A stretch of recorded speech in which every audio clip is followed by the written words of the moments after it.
Animorphs! Oh my god, it's time for Animorphs! It's Animorph time! We got Garrett. buddy! Cool! Hi, baby! Hello, buddy. You ready to do some Animorphs, little buddy? Alright, hey! Oh my god, who are you? I'm the duck. It's the duck. That quacks in the night. I love you more and more every time you speak. All right, hey guys, welcome back to Anna Mondays. Hello. And welcome to Garrus. Garrus is very excited He to is be being here. very excited. All right, God, it's so good to be back. God, Yep. I'm very excited. Has it really to do this. been an entire month? It has really been an entire month. Well, 2 months for me. Oh, it's been 2 months for you. It's been a month for me. Yeah, so we are here today with Animorphs number 4, the message. But this is actually a very special copy of the message. Because on the inside cover here, it looks like what appears to be a child has written down their phone number. We're not going to show that. We're not going to show that.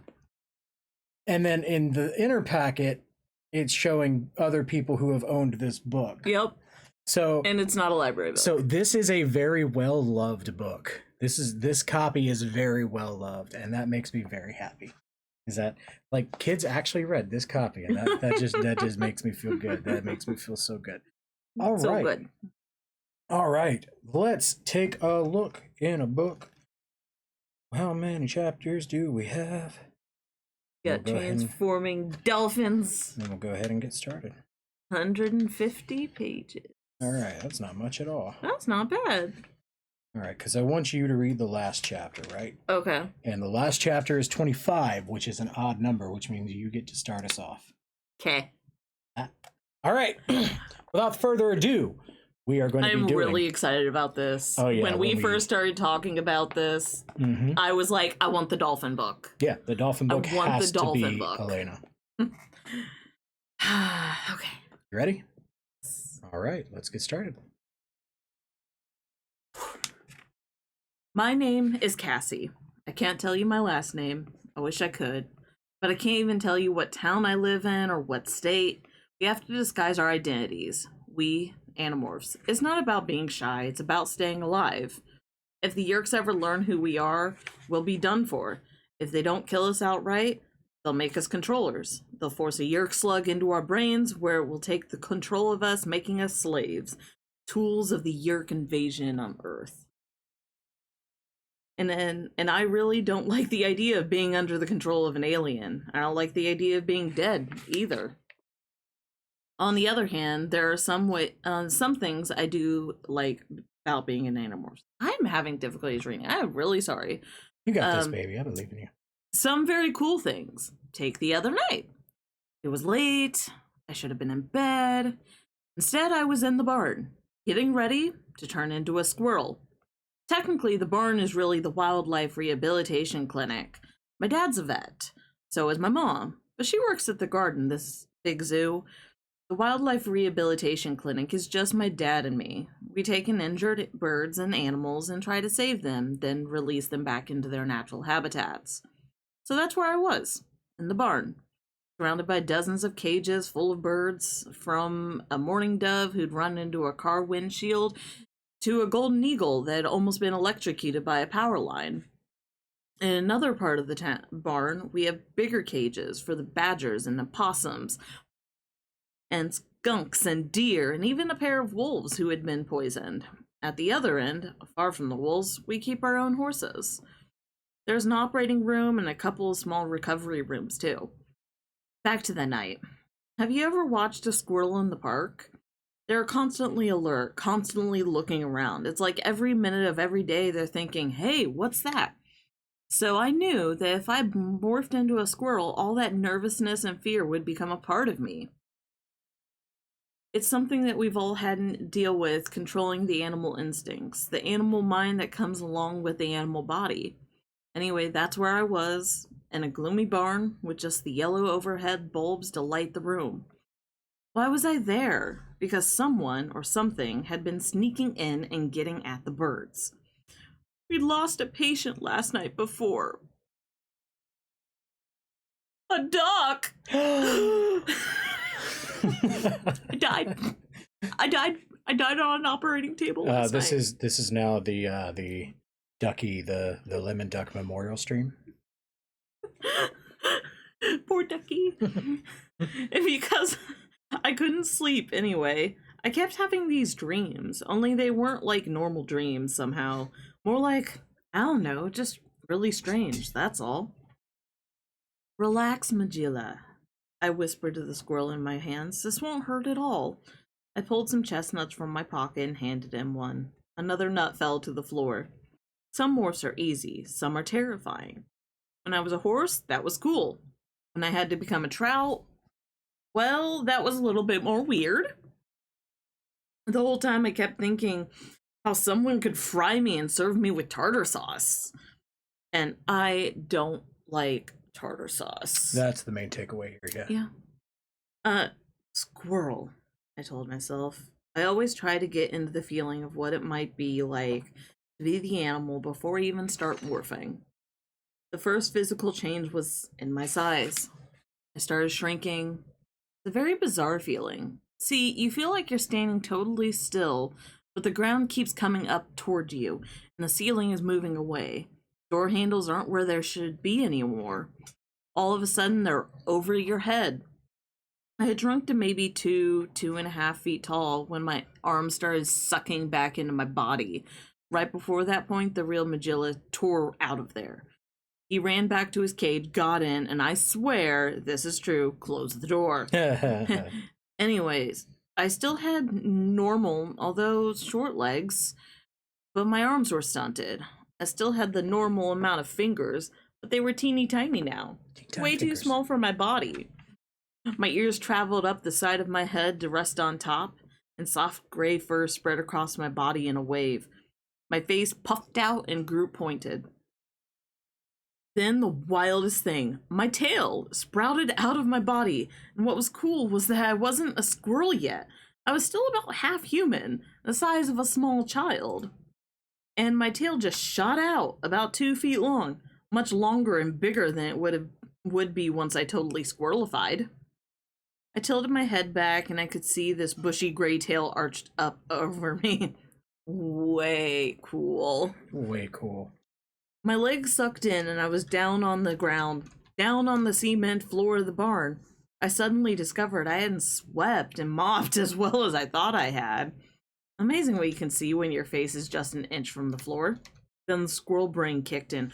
Whoa! Yeah! Man, did I have some energy! It was like I plugged into 1,000,000 volts. I was supercharged. My soft, sluggish human brain was just blown away by the sudden explosion of energy. A noise? What's that?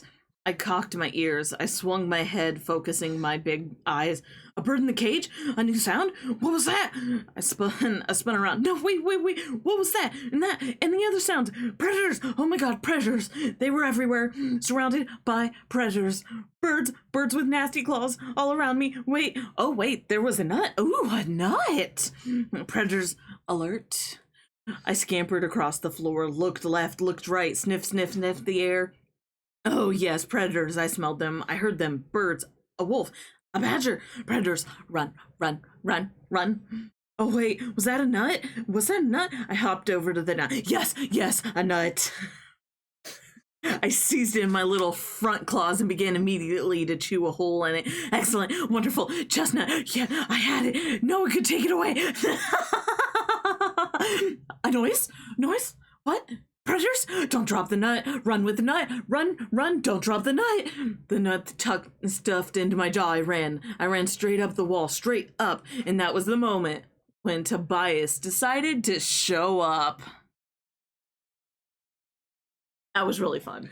And we are I make off. a fantastic squirrel. You make a fantastic squirrel. I do. Just right off the bat with that. Tobias flew in through the hayloft overhead. Unfortunately, in my squirrel mentality, with my human brain just barely holding on, I didn't realize it was Tobias. Oh, before we get started, welcome in, everybody. Good to have you. Hi, Wingnut. Hello, 212 Emi. Welcome in. It's so good to have you. All right. What it looked like to me was a red-tailed hawk, a bird of prey, and this one was not in a cage. No, this one was flapping around the high rafters of the barn. The hawk had talons like steel and a hooked beak that could open me up like a can of beans. Beans! I felt his hawk eyes on me. Run, run, run, run, run, run, run! I didn't know what to do. I mean, me, the human being named Cassie. I didn't know what to do. I knew I had to get control over the squirrel, but it was so hyper. However, the squirrel knew just what to do. Zoom! I ran straight up the wall. My little claws grabbed at tiny splinters and cracks in the wood and shot up at a terrifying speed. If you've never been a squirrel, and let's face it, you haven't. I have. That gives me, and let's face it, right? Who isn't less fortunate than I? You probably don't have any idea what it's like to run up. The wooden wall was like a floor under me, but at the same time, I knew the difference between up and down. I knew if I fell, it would be down. It's as if you were running across the floor in your house, but if you tripped, you'd fall back against the wall. Very strange. Tobias had come to rest on a rafter, but I could feel his eyes on me. I froze. I froze completely. Not even my tail twitched. I just clutched onto the wall and froze. But I couldn't keep it up. The torrent of squirrel energy would not let me stand still for long. Suddenly, with barely a glance to the side, I launched myself through space. I flew. I just jumped and hurtled through the air for what seemed like half a mile, when it was actually just 10 feet. Slam! I landed on the wooden beam that runs above the horse stalls. Bad move. Tobias had seen my movement. Out of the corner of my eye, I saw his vast wings open. He swooped down, talons raked forward. But then, a new movement. Something large and furtive. A board in the side of the barn pushed open, a head poked inside. It was just below me, an intelligent, alert face looking up at me, wondering if I was dinner. A fox! Aha! My mystery bird killer. I had to get control of the squirrel brain. It always takes a minute with any new morph, at least, to control those wild animal instincts. But I didn't have a minute. Tobias swooped. Suddenly it was insanity everywhere. Birds in every cage began to squawk and shriek.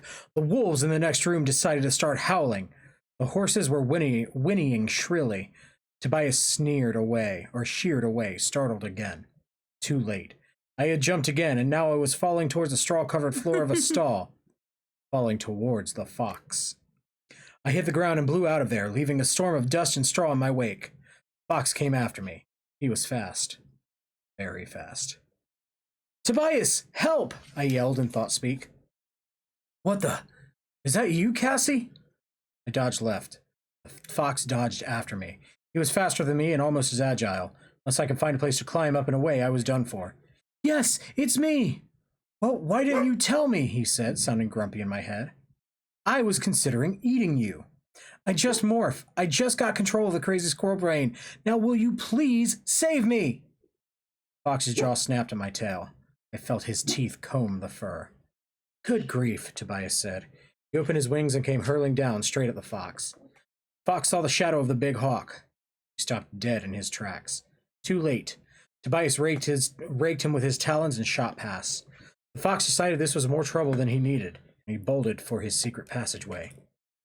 Tobias came to rest on a crossbeam and looked down at me with his fierce hawk gaze. Cassie, why are you out here at midnight turning into a squirrel? I was already starting to morph back to human shape. Well, I've had some birds taken the last couple of days. We figured it was a badger, a raccoon, or a fox, but we couldn't figure out how he was getting in. So I decided to morph and wait to see when he showed up. Well, I certainly can't criticize anyone who wants to rescue birds, he said. He fluffed his wings and began preening some ruffled feathers. I was halfway back to human shape, growing up from the floor, feeling my legs sprout beneath me. But my human mouth wasn't back yet. So what are you doing here, Tobias? Looking for a squirrel sandwich? Tobias had almost completely accepted the fact that he was permanently stuck in the body of a red-tailed hawk. Recently he'd begun to hunt and eat like a hawk. He was still a little sensitive about it, but I thought if I made a joke out of everything, he would realize I wasn't grossed out. Squirrel sandwich? He said. No. I was thinking barbecue. Sorry I scared you. It's okay, my friend, I said in my own voice. My mouth had formed. It was almost back to normal, but this huge tail, which was still poking out of the back of my morphing outfit. Normal for me is about average height. I guess whatever average is. I'm kind of solidly built, not skinny, not fat, with hair I keep short because I don't like messing with it. As my friends will tell you, I'm not exactly Miss Fashion, Mostly, if you want to know what I look like, picture a girl in overalls and leather work gloves, biting her lip as she concentrates on trying to force a pill down the throat of a badger. Jake once took a picture of me doing exactly that. He has it next to his computer in his room. Don't ask me why. I would be glad to give him a picture of me in a dress or something. Rachel could loan me the dress. Jake says he likes the picture he has.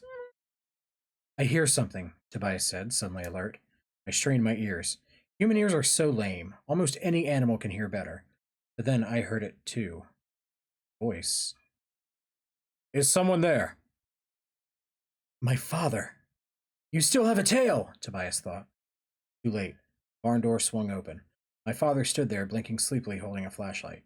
Cass, what are you doing out here? I stuck my hands behind my back and tried to hold my big squirrel tail down while I attempted to morph it away at maximum speed. Nothing, Dad. I just couldn't sleep. He nodded. Okay, well, go to bed now, he said crankily. My father is one of those people who needs about an hour and 3 cups of coffee to wake up. Same, except no coffee. Okay, Daddy, I said. He hesitated. Cassie, turn around. Turn around? I repeated in a squeaky voice. Yeah, turn around. It's just turn around. Slowly I turned. As I did, the last of the tail swooped back into my spine. Huh, Dad said. I gotta get back to sleep. I could have sworn you had a tail. I laughed weakly. When he left, I collapsed back on the straw. I really should have just stayed in bed, I said to Tobias. Dreams or no dreams. Dreams? He snapped. What kind of dreams? I shrugged. I don't know. These kind of weird dreams about the sea. The sea, he echoed. And a voice calling out to you from beneath the water? It was warm in the barn, but I suddenly felt very cold. Bum, bum, bum. Bum, bum, bum. Bella, thank you so Hello. much for the resub. Yes. We're no good without you. Hey, Gene, welcome in. Good to have you. Also, shh, they can't know my secrets. We not. Shh. All right. Shall we? Okay. No, I haven't had any weird dreams about the sea, Marco said. I've had some weird dreams about my sheets trying to strangle me. I've had weird dreams about falling from way up high, and when I finally land, I'm in Mr. Rogers' neighborhood talking to King Friday. Wow, that's... I've had weird dreams about that woman on Baywatch. Well, that does kind of involve the ocean, I guess. Kind of does, yeah. Yeah. You have dreams about King Friday. Interesting. Rachel asked him. She put on a worried look. I see. She shook her head slowly and made a tisk no sound. What? What's the matter with dreaming about King Friday? Marco demanded. It's King Friday erasure is what this is. Interesting of that denial. Rachel shrugged. All I'm saying is you should think about seeing a counselor before your condition worsens. Rachel's turned so Marco couldn't see her and gave me a wink. Ha ha ha, very funny, Marco sneered. But he still looked a little worried. We were in Rachel's room the next day, after school. Her room is so neat, straight out of a magazine, you know. Like everything matches or goes together. She has this bulletin board where she puts a little wise saying on post-it notes. I drifted over to the bulletin board and read, "Don't think there are no crocodiles just because the water is calm." A Malayan, there we go. Proverb. Just beside that was, if you know the enemy and know yourself, you need not fear the results of 100 battles. Sun Tzu. It made me a little sad. In the good old days, Rachel would have had a bunch of quotes about being a good person or whatever. It just showed how much our lives had changed. In a short time, we had all grown accustomed to a world of fear and danger. We had arrived at Rachel's house separately. We had each checked to make sure we weren't being followed. We had planned the afternoon in advance to be sure that Rachel's mom and her 2 sisters would be out. We had even had Tobias fly over the area looking for anything unusual. That's what our lives had become. That and quotations full of paranoia and battle. Jake hadn't said anything yet. Tobias and I had both told everyone about our strangely identical dreams, about the voice that seemed to come from beneath the ocean, the strange voice that called to us. No one else had heard the voice in their dreams. Marco had made jokes, Rachel had been supportive but skeptical, only Jake had remained silent. I suppose you could say Jake is sort of our leader, although he's not bossy in any way. It's more like this natural aspect to his personality. He's the one you just automatically look to when there's trouble. Of course, I look to him for other reasons. Not that I would ever tell him or anything, but I really like Jake. You know, as in, like, Ooh. he's very cute in a big, strong way. He has brown hair and dark, dark eyes. He seems very serious until you get to know him, and then you realize he's still pretty serious. But he knows how to laugh. Jake has to know when to laugh, because Marco has been his best friend since they were both in diapers. They've competed and fought and disagreed the whole time. Marco's mission in life is to find the humor in everything, even in his best friend. Marco is kind of cute too, although he's not my type. He wears his brown hair long and has these amazing eyelashes that I would love to have myself. Marco isn't interested in being in charge or even in being part of the team. He wants us to just quit the whole thing. He wants us to forget the yerks and forget morphing and just try and stay alive. But at the same time, it's Mark who is very aware of all the security problems. He's the one who makes sure we never discuss anything on the phone, where our enemy ears might be listening in. Rachel is my closest friend. She has been here for years. How can I explain Rachel? First of all, she and Jake are cousins, and they have a lot in common. They seem to grow strong people in that family, because Rachel is the strongest person I know. It's like nothing ever intimidates her. She's totally fearless, or at least that's how she seems. To look at her, you'd go, oh, she'll grow up to be some airheaded blonde model. Because she's very tall and pretty and blonde. But I pity anyone who mistakes Rachel for a wimpy airhead. Sometimes, I think Rachel likes the way everything has worked out. It's like all along there was this Amazon warrior locked up inside her, and now she has an excuse to bring it out. But she was not the person who believed in dreams very much. Well, okay, she said. If we're done with the dreams, let's... Rachel, Jake interrupted. I think I have something that might be interesting. He pulled a video cassette out of his bag. Cool, let's watch a movie, Marco said. Not a movie, Jake said. I guess no one has watched the late news last night. I was busy watching my taped reruns of Mr. Rogers' Neighborhood, Marco said, giving Rachel a sly look. Last night it was the one where it was a beautiful day in the neighborhood. Oh, that's a good one. Mm-hmm. Jake rolled his eyes up to the ceiling the way he'd done a million times before when Marco said something irrelevant or annoying. Rachel, can we go downstairs and use your VCR? Sure, Rachel said. We trooped down to the stairs, except for Tobias, who fluttered down above our heads. Hey, Tobias, Marco said. I've been meaning to ask you, are hawks like seagulls? I mean, do they poop when they're flying? Depends on who's down below, Tobias shot back. Let me just put it this way. If you get on my nerves, you better wear a hat. Down in Rachel's living room, Jake turned on the TV and popped in his cassette. There was just this one small story, he narrated, as on the screen, an old man in a bathing suit held up a piece of what looked like metal. So now we're interested in hairy old men who should be wearing shirts? Marco asked. This old guy says he found that on the beach. It was washed up during a storm in a couple days. Watch. The camera focused on what looked like a jagged piece of metal about 2 feet long and 1 foot wide. As the camera zoomed in, I saw what looked like letters. Only they weren't any alphabet I had ever seen. And now the tape was showing the anchor woman smiling, and then it went blank. Jake turned the VCR off. Okay.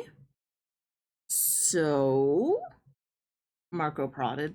Jake sighed. So the night the Andalite landed, Alfangor, when I went inside his ship to get the cube that gave us our morphing powers, I saw writing. I could be wrong. I mean, I'm not some expert, Jake said, but I think it was that same alphabet. Those same kind of letters.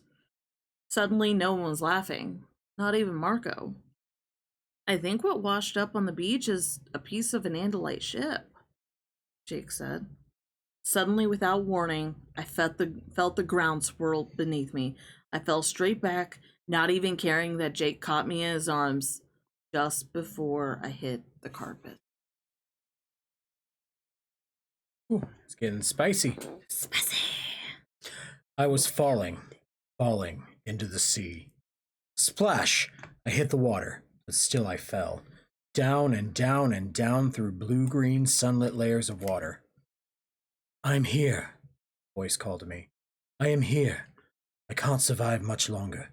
If you hear me, come. If you hear me, come. Suddenly I opened my eyes.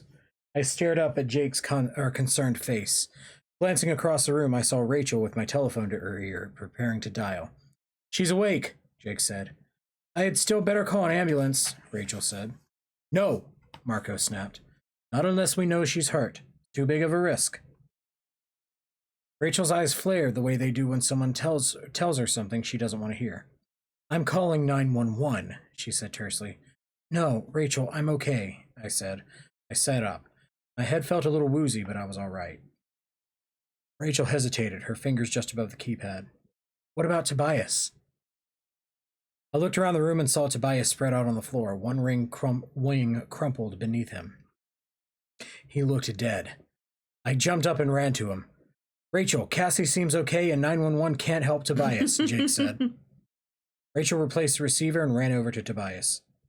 He's not dead, I said. I could feel him breathing. Then, just as suddenly as I had, he woke up. His enormous brown hawk eyes instantly opened, instantly fierce. His first reaction was pure hawk. He hopped up and flared. Hawks flare just the way cats do when they're trying to intimidate someone. They hunch their shoulders and fluff up their feathers to make themselves look bigger than they are. Everybody stand still, I said quickly. It's only Tobias. Or it's okay, Tobias. You were just out for a minute. He quickly gained control over the hawk instincts. That was strange, he thought. It happened to me too, I said. I passed out, and then I had the dream again, only this time I could hear an actual voice. Or at least, I heard thought speech. Me too, Tobias confirmed. Okay, now this is getting weird, Rachel said, because at the same time I thought I kind of felt something. Yeah, Jake agreed. Marco nodded. I know this sounds crazy, but it's like someone is sending out a distress signal, like they're calling for help, Tobias said. Only that someone is in the water, or under the water, or something, I said. Seeing that video, seeing that writing, it was like suddenly the message grew stronger. Or it may have just been a coincidence, Jake said. This isn't a dream. I don't know what it is, but it's not a dream. Even I halfway saw something. This is some kind of communication. Well, this is all very interesting, Marco said, but so what? I mean, we're getting some kind of psychic message from the Little Mermaid. What are we supposed to do about it? Jake looked closely at me. Cassie, was the voice in your dream a human voice? I was startled by the question. I hadn't really thought about it. I actually laughed. When you asked me, the first thing that popped in my head was no, it isn't human. I laughed again. But that doesn't make any sense. It's not human, Tobias said suddenly. I understand the meaning of what it's saying, but it's not human. It's not speaking in words, really. So what is it? Rachel asked. Yerk? I let my mind drift back to the dream. Tried to hear it in my head again. No, not Yerk. It reminds me of someone. The Andalite, Tobias blurted. Say his name, it's Elfangor. I snapped my fingers. Yes, that's it. It reminds me of Elfangor. When he first thought spoke to us. This is what that's like. Elfangor, Marco muttered. He looked away. I knew he was remembering. We all were. We had been walking home from the mall at night, walking through a big abandoned construction site, when the Andalite ship had appeared above us. It landed, and out came the Andalite prince, Elfangor, fatally wounded in battle with the Yerks somewhere in space. He was the one who had warned us of the Yerks, parasite species that inhabited the brains of other creatures and enslaved them, making them controllers. It was the Andalite who had warned us, and who, in desperation, had given us the great and terrible weapon, power to morph. We had been hiding, cringing in terror when the Yerk caught up to him, when Visser III himself, the Yerk leader, murdered him. I shuddered at the terrible memory of the Andalite's last crying despair. Yeah, I whispered. Tobias is right. It's an Andalite. That's who's calling to us from the sea. An Andalite. For a few minutes, no one said anything. Then Rachel said, he died trying to save us. He looked defiantly at Marco. I know that doesn't mean anything to you, but Elfangor died trying to save the Earth. Marco nodded. I know. And you're wrong, Rachel. That means plenty to me. Yeah? Well, if there's some Andalite calling for help, I'm going to try to help him, Rachel said. I looked over at Jake and we shared this look, like, oh, big surprise, Rachel's ready to go. I hid my smile and Jake kept a straight face. Tobias, Jake said, what do you say? I don't know if I should have a vote. I'm the one person here who isn't going to be much help dealing with water. Besides, you guys all know how I'd vote. Of all of us, it was Tobias who had stayed longest by Elfangor's side, even as he ordered him to get to safety. Something really deep had gone on between Elfangor and Tobias. It was my turn. I can't just ignore someone crying out for help, if that's what this is. We all looked at Marco. I could see Rachel getting angry, like she was ready to jump all over Marco, as usual, if he disagreed. Marco just grinned.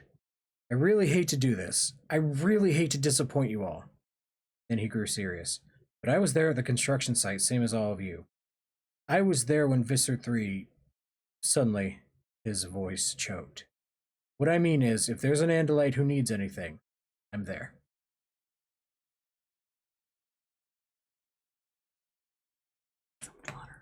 Water good?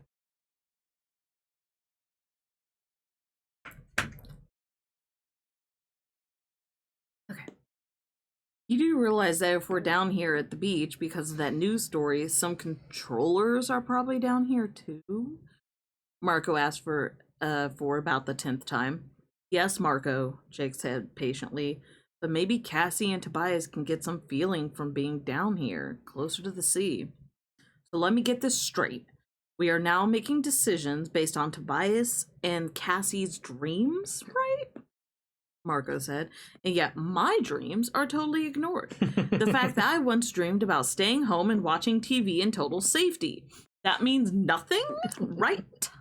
Marco, buddy, you agreed to do this. Right, Jake said flatly. We were at the beach. The same beach where the guy on the news had found out what we were now believed was a piece of an Andalite ship. It was night with the silver moon, a sliver of the moon that painted the ripples of silver across the black water. A salt breeze blew off the water, making me feel peaceful and yet a little overwhelmed, intimidated, the way the ocean always makes me feel. There is nothing as big as the ocean. It's like this entirely different planet, full of strange plants and fantastic animals. Valleys and mountains and caves and broad flat plains, all hidden from our sight. All I could see was the surface. All I could feel was the barest edge of the ocean rushing over my toes as each wave crashed ashore. But I could sense it was out there. I could sense how vast it was and how tiny I was. How about my dream of living long enough to get a driver's license? Jake gave Marco an exasperated look. Marco, you can turn into a bird and fly. You could do it right now. Why would you care about driving a car a few years from now? The babes, Marco said instantly. Duh. Can't pick up girls when you're a bird. Sorry, Tobias. He glanced overhead where we could see just the hint of dark wings against the canopy of stars. No offense, Tobias, the wings are great, but I'm thinking of something bright red with about 400 horsepower. Yeah. Yeah. Marco's cooperative mood hadn't lasted long. I knew it wouldn't. Marco is never happy unless he's complaining about something. Just like Rachel is never happy unless she has something to fight against. Tobias is never happy. Period. He thinks that if he's ever happy, someone will just come along and take his happiness away. Felt. So, Cassie, Rachel said, do you feel anything? Well, I feel a little embarrassed, I admitted. A little foolish. Maybe you could try calling the psychic friends, Marco suggested. Hi, is this psychic friends? I have been dreaming about aliens lately. Why Cassie and Tobias? Rachel wondered aloud, ignoring Marco. Why would they get these images so clearly and the rest of us barely felt anything? Jake shook his head. I don't know. I mean, okay, say you're an Andalite and you want to call for help. Who do you want to come and rescue you? Other Andalites, obviously. And Tobias is an Andalite, and neither am I pointed out. I know, Dick said, but maybe this communication, whatever it is tied into the ability of morphing. You know, like morphing ability makes you able to hear it. That way only Andalites would be able to receive the call for help. Which still doesn't explain why Tobias and I... maybe it does, Marco interrupted, serious again. Look, Tobias is permanently in morph. And Cassie, you're the one who has the most talent for morphing. Then he flashed white teeth in the dark. Besides, you know you like animals more than humans, so it's like you're halfway into morph anyways. Suddenly a dark shape swooped low over our heads. Lights, Tobias said. Up ahead on the beach. There's a bunch of people moving in a line with flashlights, like they're searching for something. You can't see them yet because they're hidden by that dune, but they'll be here in a couple minutes. Who are they? Jake demanded. I can't tell, Tobias said. My eyes may be great during the day, but at night, I don't see any better than you do. I'm a hawk, not an owl. Fortunately, I can still hear pretty well. You guys hide in the dunes. I'll be right back. With that, he was gone. Come on, he's right. Let's hide in the dunes. We crouched down in a pocket between two dunes, and I lay flat on my belly in this cold sand and peered across the tall seagrass, focusing on the bright line of the surf. Tobias was back a few minutes later. It's them, he said. He came to rest on a piece of driftwood. It's a group from the sharing. Chapman is with them. He turned his head to look at Jake. Tom is with them too. The sharing is a front organization for the Yerks. Supposedly it's this group for all ages, like the Girl Scouts or something. In reality, it's a way for the controllers to try and recruit new voluntary hosts. As impossible as it may seem, some humans actually decide to become hosts for the Yerks. The Yerks like it that way. It's easier for them to have voluntary hosts instead of a host that resists their control. The sharing is very subtle, of course.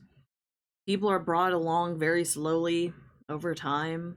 New members have no idea what it's all about at first. They think it's just fun and games.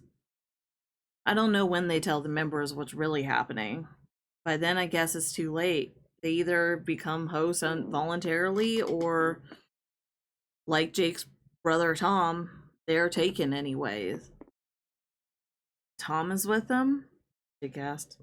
I'm pretty sure, Tobias said. Some of the senior members, Chapman and Tom, are following behind the others. I could hear some of what they were saying. They're very worried about that fragment of Andalite ship. So it is Andalite? Rachel asked excitedly. I guess so, Tobias said. I heard something else too.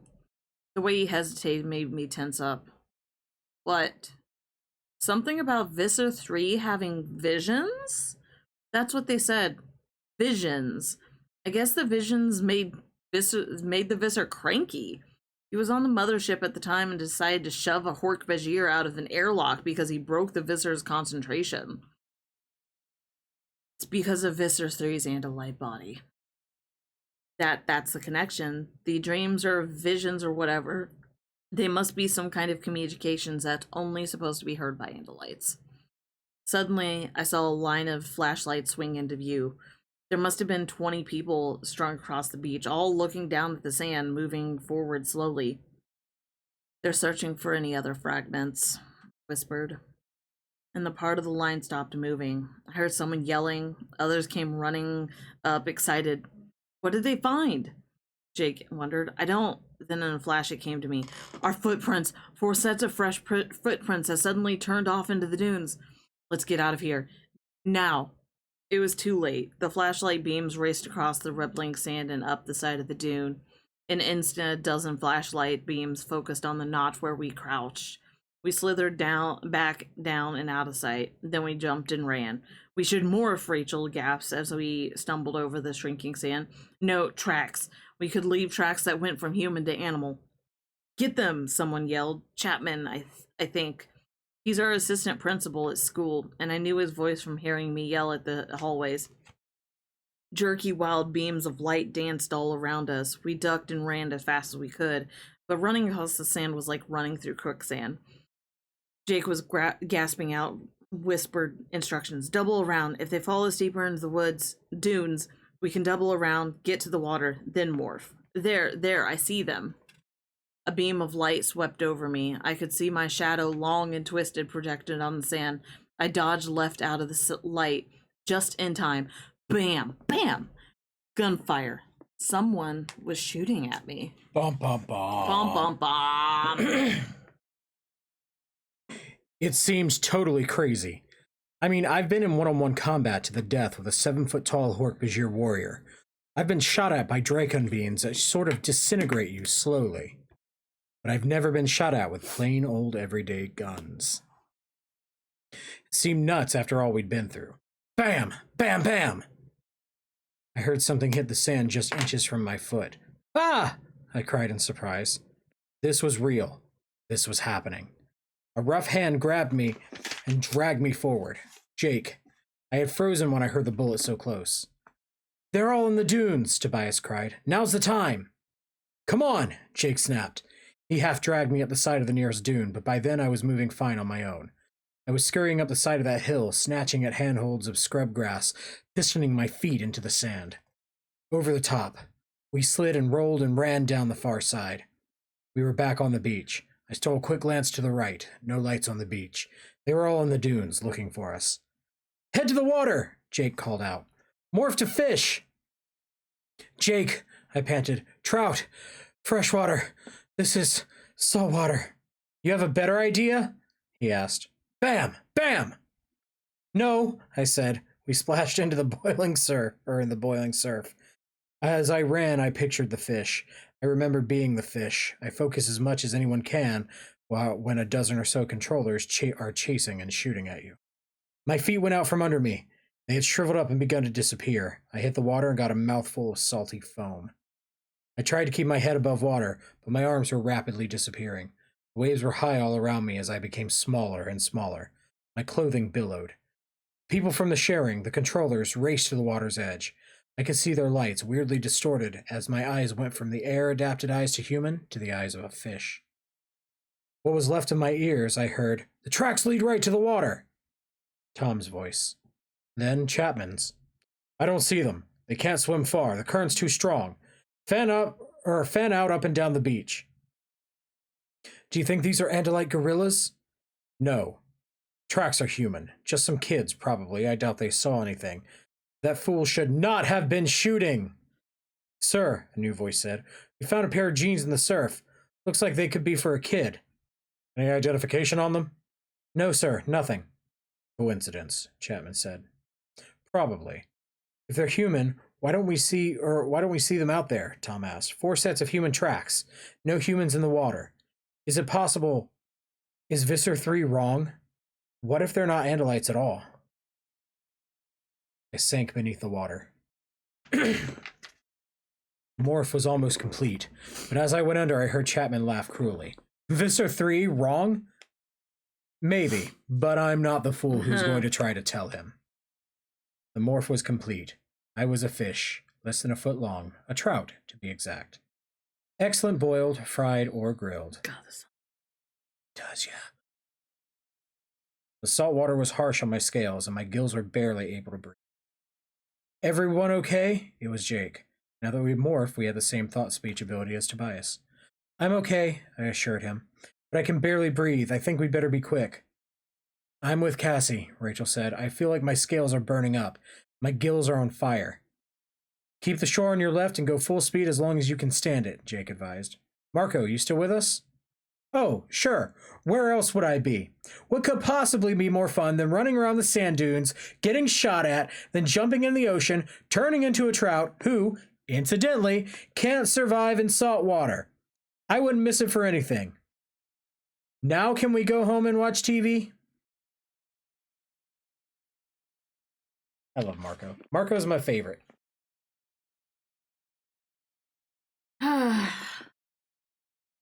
Chapter 7. Chapter 7. Making good time. Yeah. I think this is a shorter book than the other ones. Yeah, I think you're right. I also wonder how close a trout being in salt water would be like feeling. Yeah, I have no idea. I don't know. But this is about as close as we're going to get to feeling. Wow. Wow, wow, wow, wow. The next couple days, we didn't get together, except for passing each other in the hallways at school.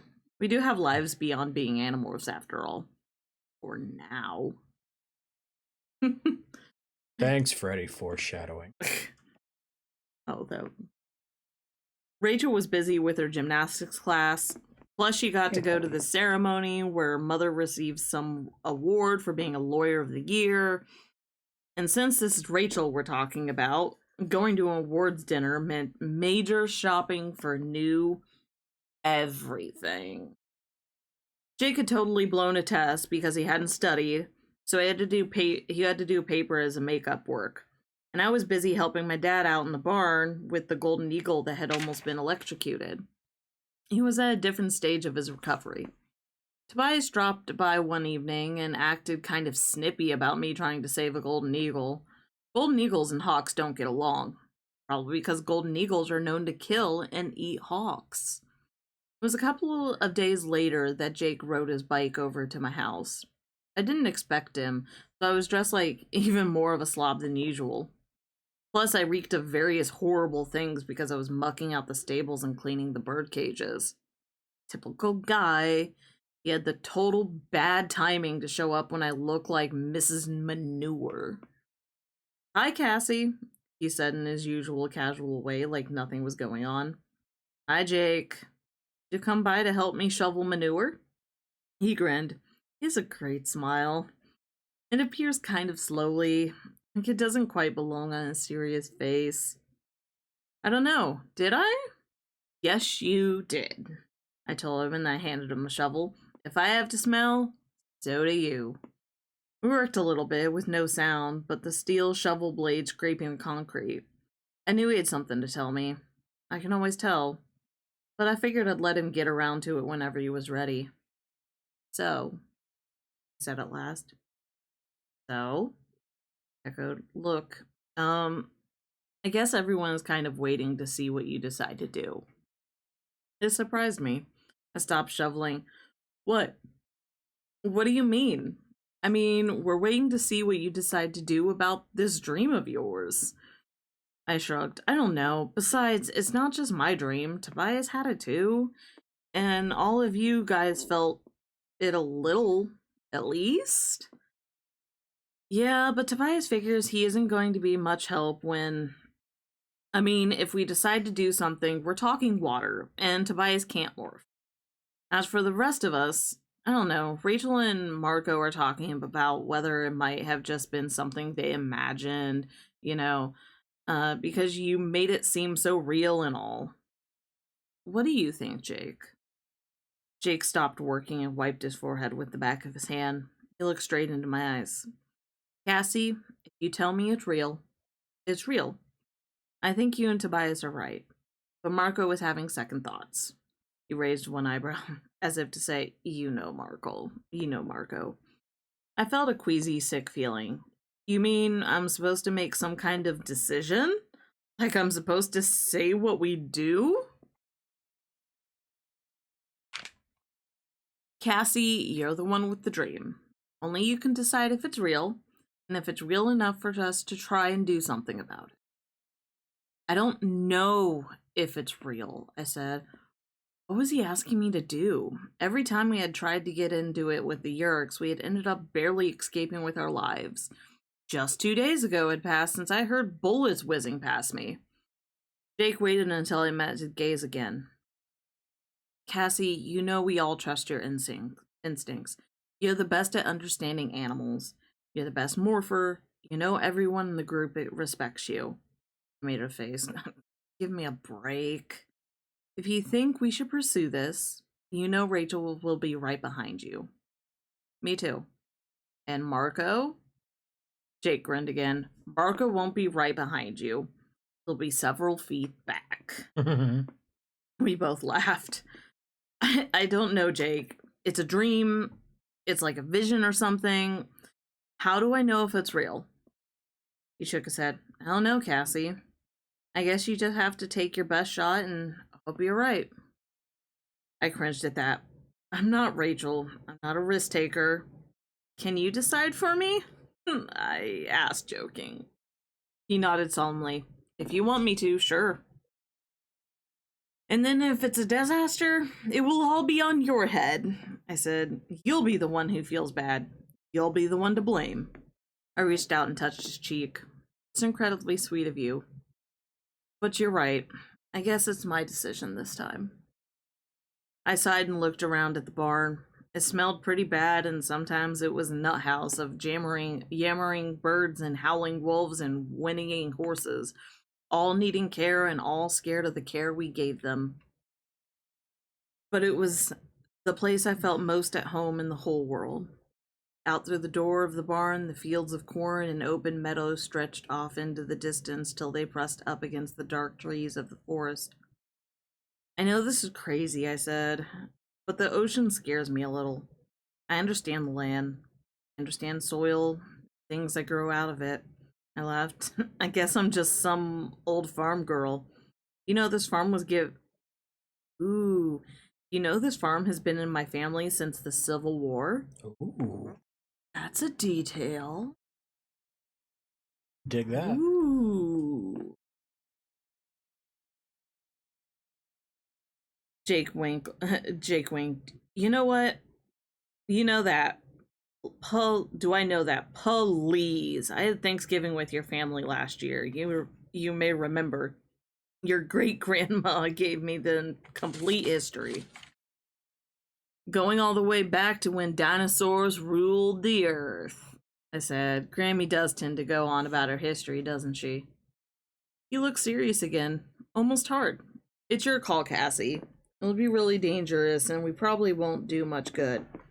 I mean, it's a big ocean out there, but it's your decision. Yep, I agreed. I shook my head slowly, sadly. I believe those dreams are real. I believe there's an light out there, somewhere, somehow, trapped, calling for help. Good enough, he said. Now, how do we get out there? I frowned, thinking of the possibilities. Some kind of fish? It would have to be something fast, something that isn't prey. You know, not some fish that's going to get snapped up by a hungry tuna or something. Jake nodded. It has to be something we can acquire, which means probably something at the gardens. They have sea lions and dolphins, but we can't morph them, can we? Why not? I don't know, it's just that, I mean, dolphins, they're highly intelligent. It seems kind of, I don't know, kind of wrong. Well, you decide, he said, leaning his shovel against a wall. I have to go. I can't blow another test, and I have to study. He climbed back onto his bike. You're just saying that to get out of shoveling manure, I said. Cassie, he said. I would rather shovel manure with you than do homework without you. Any day. I think it was compliment, sort of. He rode off, leaving me much less at ease than I had been before he'd come. Okay, so they mentioned the whole intelligent dolphin thing, right? Mm-hmm. Okay. Do they ever morph like octopi? I don't know if they morph octopus. I do know at some point they morph squid. I don't know how much the intelligence difference between squid and octopi are, because octopi are like super fucking intelligent. Yeah, I think octopi are really only outdone by dolphins as far as sea creatures with intelligence. I don't know. They're on par with, like, say, parrots and elephants. I know Bella ravens. says Ravens are super. Some birds are really intelligent too. Yeah, that is correct. Like Thank you, Bella. corvids, not covids, corvids. Don't demonetize us. Corvids, ravens and crows. But yeah, yeah, we are almost halfway. We are through like, the book. yeah, we are speeding along. How's everybody doing? We're just how we doing, chat? How we doing? Okay, chat. How do you feel about morphing an almost human level intelligence? Well, Marco has a gorilla morph. That is true. Gorillas are highly intelligent. I don't know what their intelligence is compared to dolphins. Oh, compared to dolphins, they're fucking dumbasses. Oh. Because, like, dolphins are really smart. All right, shall we? I know. I mean, okay, wait, hang on. We could make the apes smarter. I don't see any problems with making apes highly super intelligent artificially. Like, I don't know, some kind of, like, drug or something to make them think better. Yeah, nothing ever went bad from that. I don't see. Nope. I don't see an issue. Yeah, no, that is never a thing. That is. All right, shall we? We shall. Let's go. The next day after school, the four of us headed towards the gardens on a city bus. Oh, love you. Tobias flew. He said he'd be there before we were, but he wasn't sure how close to us he could actually get. The gardens is this big amusement park that also includes a zoo. Only they don't call it a zoo, they call it a wildlife park. My mom works there. Actually, she's the head of medical services, the head vet. I have a pass to get in anytime I want, but the others all have to pay, which is kind of a drag, because Marco never has any money. Ever since Marco's mom died, his dad has been kind of messed up. He just takes temp jobs, and they're always broke. I guess I kind of think it's romantic, the way Marco's dad has never gotten over his wife dying. But on the other hand, it's like I had to learn when I started helping my dad with the animals. Sometimes death just happens. All you can do is get over it the best you can. It's tough for Marco because he feels like he has to take care of his dad instead of having his dad take care of him. Okay, so I love... Hello, Opossum! Welcome in! Opossum! Welcome in! So this is, I think, the greatest strength that K.A. Applegate has as a character. Okay. Is, and I know this is not going to sound like the most profound goddamn thing on the planet, but every single book, she nails the voice of the character. Like, Cassie is empathetic. Cassie is caring. So, of course, she's going to have these insights into the way Marco thinks and feels. Whereas, say, Rachel's books do not have that same level of insight. But they're also... stronger. Yeah. Like, I fucking love that. Hi, welcome in, Opossum. Good to have you. On the bus, I glanced over at Marco. He was looking out of the window, being kind of quiet. Hey, Marco, I said. What? Is that a new haircut? It looks good. Yeah? He looked surprised. Ran his fingers back through his long brown hair and kind of smiled. I did some homework on the bus. Math, yach, and listened to my Walkman. When we got there, it turned out there was a special on tickets. Buy two, get a third for $1. Marco had $1, fortunately, so we didn't have to go through any big scenes. We cruised through the area where all the rides were, heading towards the wildlife. Jake shook his head, sadly looking up the monster roller coaster.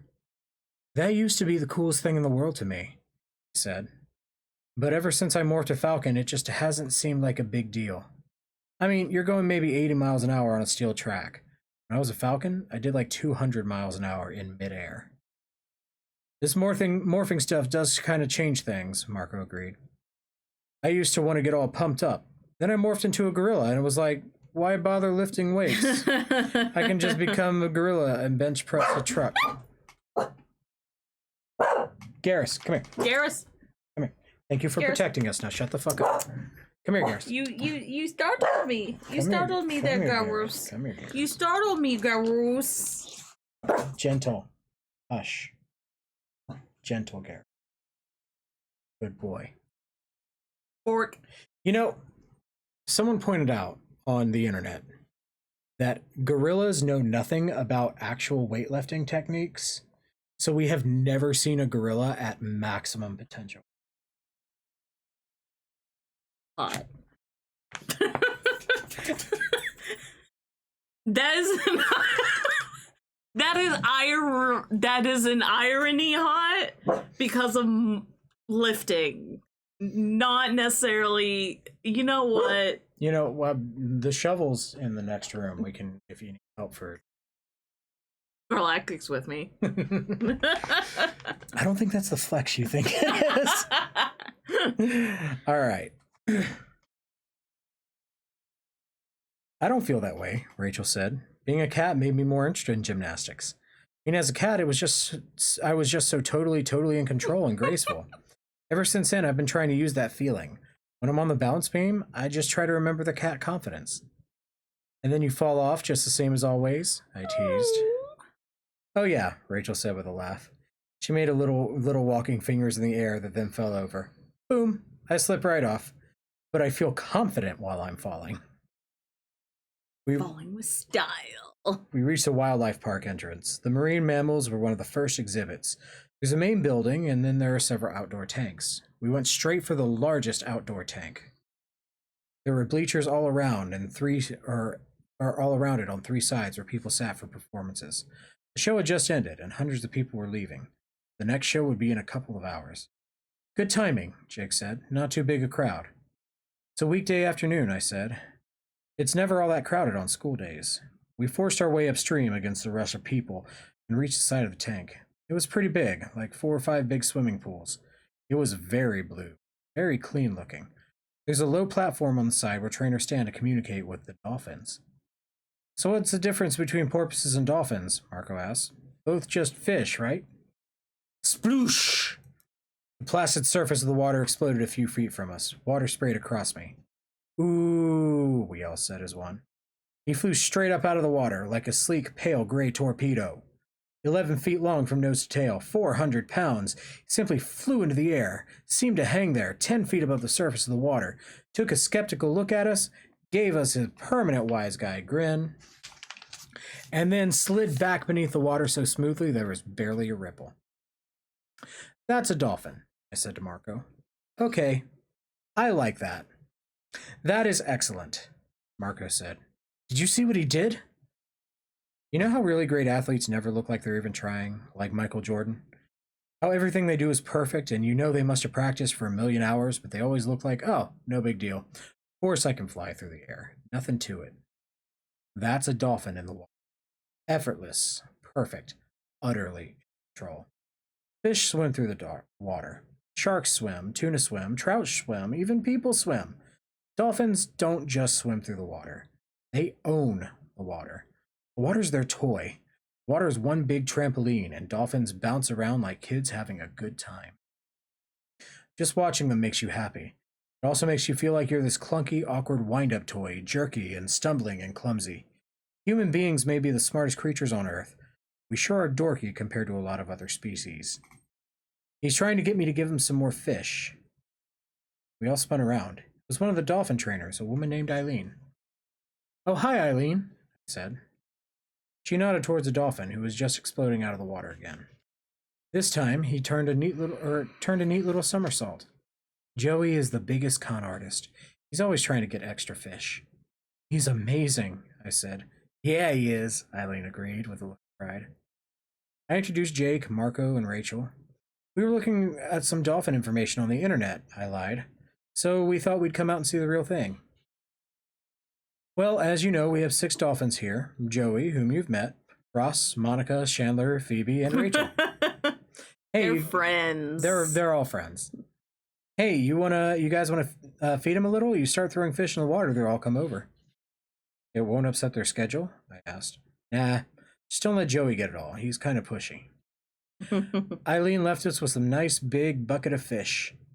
That's some nasty looking fish, Marco commented. Once you morph into one of those dolphins, you won't think that, Rachel pointed out. Marco gave her a skeptical look. You realize that just a couple of days ago, we were fish? Not much different than these fish? He was right. But it wasn't something I wanted to think about. I've always been involved with animals, but it's a whole different thing when you can become different animals. I took a fish by the tail and tossed it in the water. Just as Eileen suggested, the rest of the dolphins showed up very quickly. Wow, think these guys like to eat? Rachel asked. The dolphins put on quite a show. They obviously knew how to impress humans.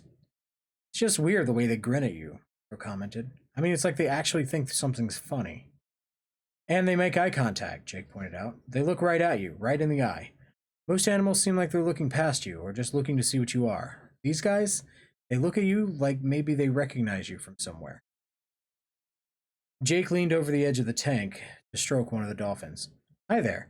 Do I know you from somewhere? Jake's my name. The dolphin tossed his head back and forth like he was nodding yes, chattering his high-pitched dolphin voice. Okay, now that was weird, Rachel said. It was like he was answering. You sure he wasn't? I asked. Dolphins are very intelligent. Not our kind of intelligence, but still. I mean, they're one of the 2 or 3 smartest animals around. It'll be strange morphing something so intelligent, Rachel said. Yeah, strange and wrong somehow. I felt a twisting in my stomach. How is doing this any different than what the Yeerks do? Rachel looked surprised. Yeerks take over humans, she said. Besides, they don't morph, they infest. We don't take over the actual animal, we just copy his DNA pattern, create a totally new animal, and then control the new animal, he said. It's not the same, Rachel insisted, but she looked troubled. Something I'll have to think about, I said. It's been kind of bothering me. Jake joined Rachel and me. Better do it. I nodded. Yeah, we should. Before we run out of fish to feed these guys. Leaned over the side of the tank and patted the head of the nearest dolphin. Her skin was all rubbery, but not slimy. It's like a wet rubber ball. She grinned up at me, fixing me with one eye as she cocked her head to see me. I pushed away my doubts, closed my eyes, and concentrated on the... She became peaceful and calm, as animals always do during the acquiring process. May I? Asked her silently. Of course, couldn't answer. Newbie! Welcome in, Opossum! Welcome! Thank you for the follow. You are now part of the Bean Battalion, the best and most attractive community on the internet. And we are so much better now that you're here. Newbie! Hey, new beans. All the new beans up in the chat. What would your Animorph morph be? What would your iconic morph? If you got the power to morph, what would your iconic morph? Like battle morph? We're going to go battle, transportation, and just for fun. Just for fun. Just for fun. Just for funsies. What are yours? Oh. Battle. I'd probably go with a bear of some kind. Ooh, excellent choice. We like the bear. You know, morph what you know. Transportation, I'd probably go with something like an eagle. You know, a golden eagle would probably be up there because I guess flying would be a good thing. Yeah, no one's gonna fuck with a golden eagle. Yeah. And then just for funsies, I'd want to try out an octopus for sure. Absolutely, it's my favorite animal. What you got? Snow leopard is my battle morph. Good. Always will be. Jaguar might be. Right? Snow leopard, transportation, albatross. Ooh. Albatross. Albatross could be dangerous though. Because you can go long distance, right? Yeah. But you've only got 2 hours to do it. And if you go long distance and you get caught needing to morph midway in the ocean, I mean, it's the same thing with flying. just Like any flying. be careful, baby. I I know you wanna go to the ocean, but don't go to the ocean. I like that. want a beach episode. We'll get you a beach Also, episode, baby. dolphin. Dolphin would be my funsies. Dolphin would be obviously, funsies. or a duck. But we have a surprise for you guys after the book. We have a very big surprise. There's a reason I wanted this book. And we're gonna make sure the surprise doesn't fall. I know it's sitting on my lap. KK. All right, let's roll. Porpoises don't have as much of an rostrum. They're also larger and like versus the sleekness of a dolphin, porpoises are. I'm not saying I know. Okay. That night, I dreamed again of the voice under the sea, calling for help. Only this time, it sounded faint, like a radio with the batteries growing weak. I wasn't sure if it was just a regular dream this time, a dream of a memory that might or might not be real. And I dreamed of the dolphin in her tank at the wildlife park, the one they called Monica, although who knew if she had a true name of her own. How long had she been in that tank? How long since she had been free in the open sea? The next day was Friday. There was no school because of some teacher conference, so we had a 3-day weekend ahead of us. I called Jake. Hi, Jake. Are we going to the beach today like we planned? We were always very careful about anything we said over the telephone. Phone lines can be tapped. Besides, Tom, Jake's brother, could listen in on extension and overhear something we didn't want him to hear. Actually, I was thinking the beach will be really crowded today, Jake said, sounding very casual. I was talking to Marco and he said maybe we should go down to the river instead. It was a good suggestion. We couldn't exactly morph on a beach full of people. I'll be there in 2 hours, okay? I have some chores to do. I ended up being a little late. They were all waiting for me. It was an area I'd been to before with my dad. It's a little park near the bridge. A good place for fishing. About half a mile away, the river empties into the ocean. The river is lined with trees along most of its length. Here and there are homes and private decks. But the spot we had chosen was hidden from the bridge and from any houses. Hi, Cassie, Jake said, smiling at me. Hi, everyone. I spotted the movement in one of the tree branches. Hey up there, Tobias. How's it going? The same old thing. You know how it is. It's a hawk-eat-mouse world out there. I laughed, pleased to hear that Tobias was learning to be at peace with the fact, at least for a while, he was as much of a hawk as he was a boy. I'm going to be the timekeeper, watching the deadly 2-hour limit, Tobias said. I'm the only bird in the world with his own watch. I looked closer and saw a very small digital timer strapped to one of his legs. Rachel put it on for me, he explained. I'll be over water the whole time, so I figured it's fairly safe. No bird watchers around to see me and wonder, when did Red Tail start carrying time X's? Jake said, I figured we'd hide our clothes, then wade into the river a little way, then start morphing. Sounds good, Rachel said. Cassie, you go first? Jake asked. I nodded, sure, but for some reason everyone had decided I'm the best morpher. I think it's mostly silly. We all morph fine. But the first time we morph a new animal, it's always kind of tense. You never know what it's going to be like. You never know how much the animal instincts and mind will resist you. And this time, there was a new fear. At least for me. What sort of mind would I find? Would it be just the dolphin instincts, or would I encounter a true dolphin mind with thoughts and ideas of its own? I shed my overalls and kicked off my shoes, leaving just the leotard I thought of as my morphing outfit. See, it's possible to morph some clothing along with you, but only something skin tight. Anything bulky you try to morph just ends up in rags. And shoes? Forget shoes. We've all tried morphing shoes and it never works. I step into the water. Cold, I reported. The current tugged at my ankles. I waded a little farther up to my waist. Then I focused on the dolphin that was now a part of me. The first change was my skin. It lightened from brown to pale gray. It was like rubber, tough but springy. That was good. I wanted to hang on to my legs as long as I could. I wanted to change as many other aspects as I could before I had to drop down into the water. I felt the odd crunching sound you get sometimes when bones are stretched or compressed. And right before my eyes, literally, my face bulged out and out still farther. Oh man, that's definitely not attractive, Marco groaned from the shore. Not a good look for you, Cassie. Morphing isn't usually very pretty. In fact, it's the kind of thing that if you didn't know it was going to be alright, it would freak you out. I mean, I've watched while Rachel does her elephant morph, and I can tell you it is the creepiest, scariest, most disgusting thing you will ever want to see. Let alone watching people go from human to fish. Really gross. I didn't have a mirror, but I could guess how gross I looked. I had this huge, long bottle nose sticking out of my otherwise normal face.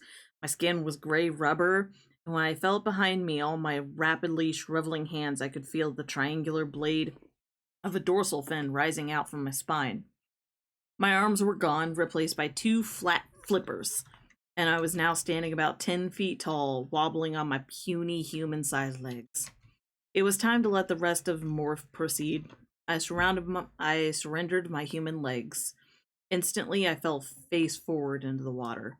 I looked down and saw my tail. I was complete. The water was too shallow, though, and I was barely afloat. I kicked my scale scraping across the sandy bottom and finally surged out into the deeper water. I waited for a moment when the dolphin brain would surface, full of instinct-driven need and hunger and fear, the way it always been before. But it wasn't like that. It wasn't like a squirrel or even a horse. This mind was not filled with fear or need. This mind was...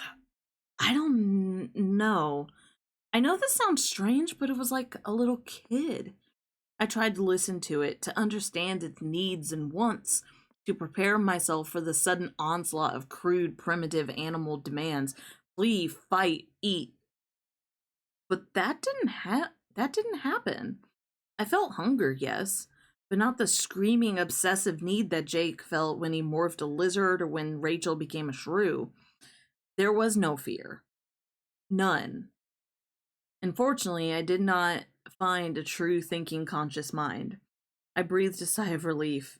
Again, I know it sounds strange, but I just had this feeling like she wanted to play, like a little kid who wants to play.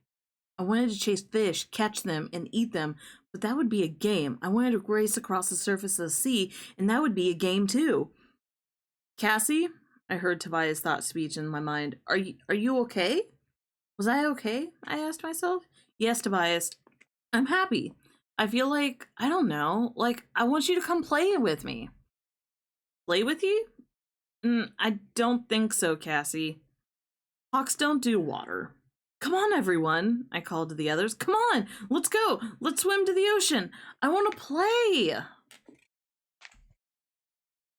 Welcome in, Furman. Welcome in, Furman. Let's go. Come on, you guys, let's go. I didn't like the river. I wanted the ocean. I could feel it close by. I could feel it in the way the current rushed me forward. I could feel it in some deep, hidden part of my dolphin being. The ocean. I wanted it. It was my place. It was where I should be. We swam in a school, the four of us, with Tobias flying overhead. We raced the river's current, and soon I could taste the salt. We could feel the salt water on my skin. It was as if I had opened the door to a toy store with every toy on Earth, and I had all the time in the world to play. Saw my friends around me, swift, pale shapes in the water, sleek gray torpedoes as they rose to breathe. I lived in both worlds, the sea and the air. I saw the blue-green of the ocean, the pale blue and white of the sky. I slipped back and forth through the bright barrier that separated them. Jake went zipping by, shooting up from beneath me to explode into the air. I heard the slap of his belly as he landed. It was a game. I dove deep, deep down to where the sandy floor sloped towards the depths even I couldn't explore. Then I powered my tail, steadied my flippers, and drove hard towards the surface. Above me, I could see the shimmering silver border between water and air. Faster! Faster! I was a missile! Yaha! I shattered the barrier of sea and hurled into the sky. I felt warm wind on my skin instead of cold water. I hung, poised in midair, almost floating above the surface. Now the barrier was beneath me. I pointed my nose towards it and dropped again. Ah! The water wrapped around me, welcoming me back. Is this cool or what? Marco laughed in my head. This is cool, I answered. This is beyond cool, Rachel chimed in. Let's all do it at the same time, Jake said. The four of us dove deep. The ocean floor was still far beneath us, rippling sand dotted with rocks and clumps of seaweed. Near the ocean floor, we leveled off, practically scraping our bellies on the bottom. Then, aiming at the silver barrier once again, we shot upwards, racing each other, ecstatic from the joy of our own body's strength. We launched into the air like a well-trained team of acrobats. We flew side by side, exhaling and refilling our lungs with warm air. Life was joy. Life was a game. I wanted to dance. I wanted to dance through the sea. So I did. There was nothing I couldn't do. There was nothing I couldn't ask of my body that it wouldn't give me. Racing, spinning, turning, diving, skimming the surface, flying into the sky. I wasn't just in the sea. I was the sea. Are you guys going to play all day? It was Tobias. Realize you've wasted 45 minutes already. Minutes? I laughed. Who cared about minutes?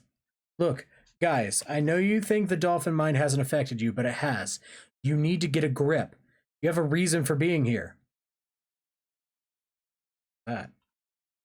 You're supposed to be looking for, well, something, Tobias said. Something unusual. An Andalite spaceship or something. Yes, he was right. He was definitely right. Would it be fun? Find the spaceship. Cool, Rachel said. I bet I can find it first. No way, Jake said instantly. I'll find it. Where is it? Let's go look, Marco said. Good grief, you're like a bunch of 5-year-olds, Tobias said. But I was too distracted to care. Hey, can you guys do this? I concentrated, and suddenly from someplace on my forehead came a series of loud, very rapid clicks, almost like a loud static. Whoa, what was that? To my total surprise, I heard something in the clicks. It was weird. It was kind of like hearing, only not. Clicking noises had hit something far off in deeper water. I sort of felt the sounds as they came back to me, like scattered echoes. There was a universe of information in that echo. Some of that information made me uneasy. You guys, I said, I know this is crazy, but I feel like there's something out there. Something, I don't know. I don't like it. The others began immediately firing off the clicking noises that is our dolphin's underwater radar. It's called echolocation. Yeah, Marco said. Now I see it. I mean, I don't see it, but I know what you mean. I searched in my dolphin mind, deep down in the places where instinct had been hidden beneath layers of intelligence. Then a picture just popped into my consciousness. I know, I cried as if I had just won a contest. It's a shark! Suddenly, we weren't playing anymore. The others had all found the same instinct in themselves. The echolocation indicated that there was a large shark nearby. And we knew one thing for sure. We didn't like sharks. Ooh. I have them. Yeah, you can have a moment. Okay, so dolphins clicking noises, not necessarily their echolocation. It's not from their mouth. It's actually caused from their blowhole, and it's shifting water. Neat. I didn't know that. Wait, from their blow. That's kind of like if we were to like to knock our sinus gunk around. Yeah, essentially, exactly. Gross. Gross. Hang on. We gotta do. Ba-dum. Ba-dum. Ba-dum. Ba-dum. Ba-dum. Ba-dum. Ba-dum.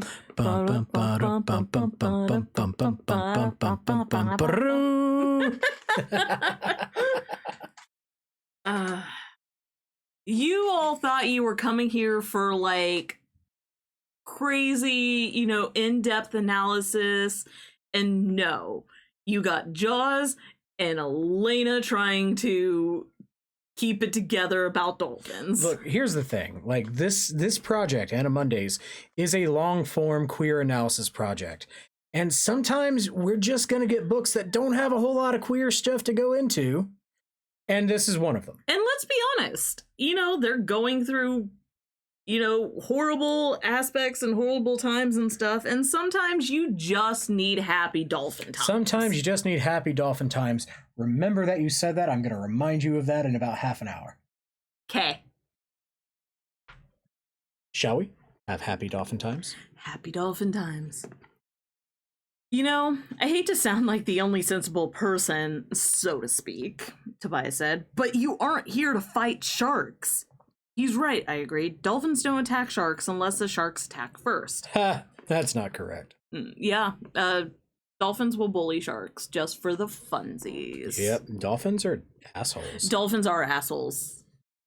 For many reasons. Now, I don't know how much of the dolphins are assholes was well known when she was writing these books. No. But we know now that dolphins are assholes. Yes. Which actually, that's sort of sad though, being that these are some of the most intelligent species on the planet, and they're fucking assholes. Don't think about it too hard, too hard. Don't think about it happy too hard, dolphin times, hard. only happy dolphin times. Okay. Wait, I'm getting more echoes, Rachel interrupted. There's more than one shark, and there's something bigger too. I reached out with my echolocation sense and felt the sea ahead of me. You're right, I said. Several sharks, and a great one. A what? Tobias asked. I was confused. What did I mean? The words great one had just popped into my mind. I mean, there's a whale being attacked by sharks. A great one being attacked? Marco asked. He sounded upset. It was strange because we were all upset, more than we should have been. You guys do what you want, Rachel said. I'm going in.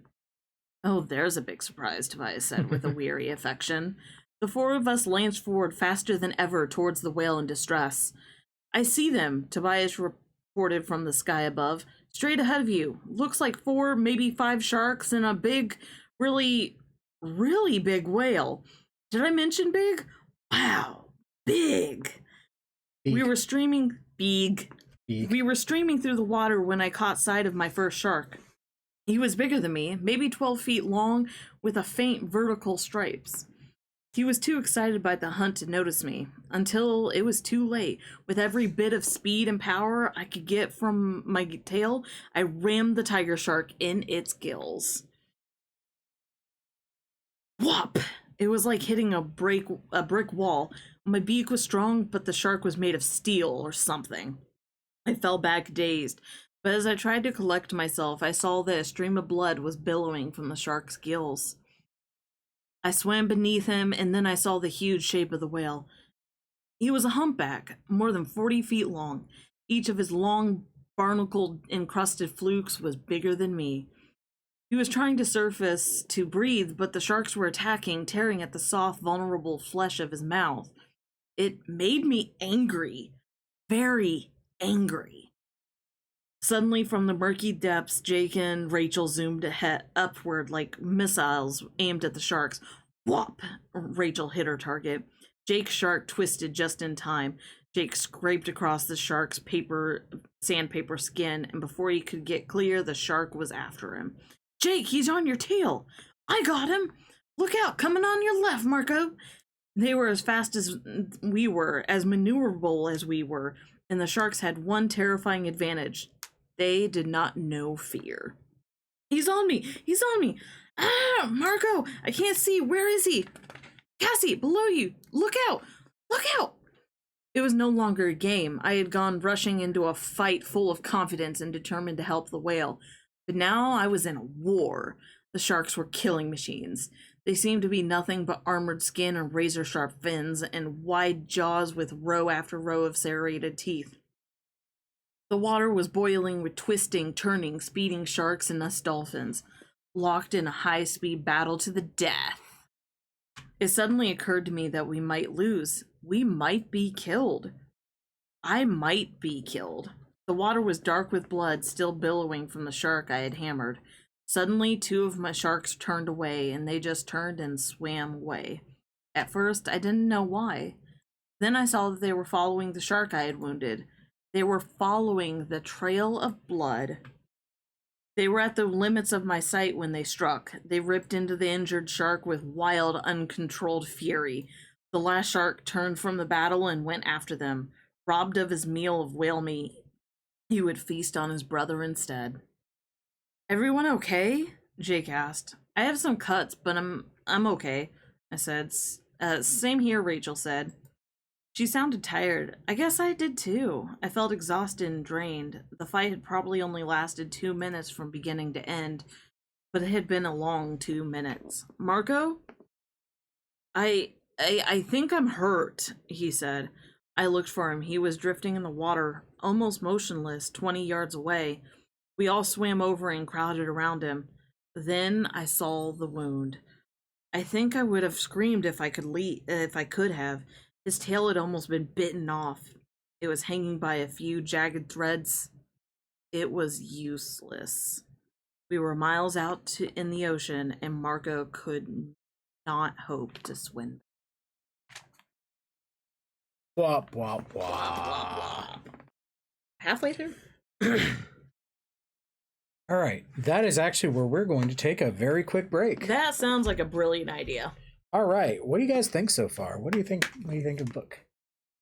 He's good. He's good. He's got a dolphin. We go. Yeah, go. All right, let's see. It is 7:35. All right, let's come back at 7:40. We'll take a quick fiver. Okay. Because this book is going by pretty fast. We're going by real fast. Going by real fast. It's so fun. Other than Marco is now injured. Very injured. Dolphin fun. Dolphin fun. See you guys in 5.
And we are back. Oh, and we got Gary. And we go to Gurus. Hello, baby boy. Gurus. Who's my baby girl? Yeah. That's who's my baby boy.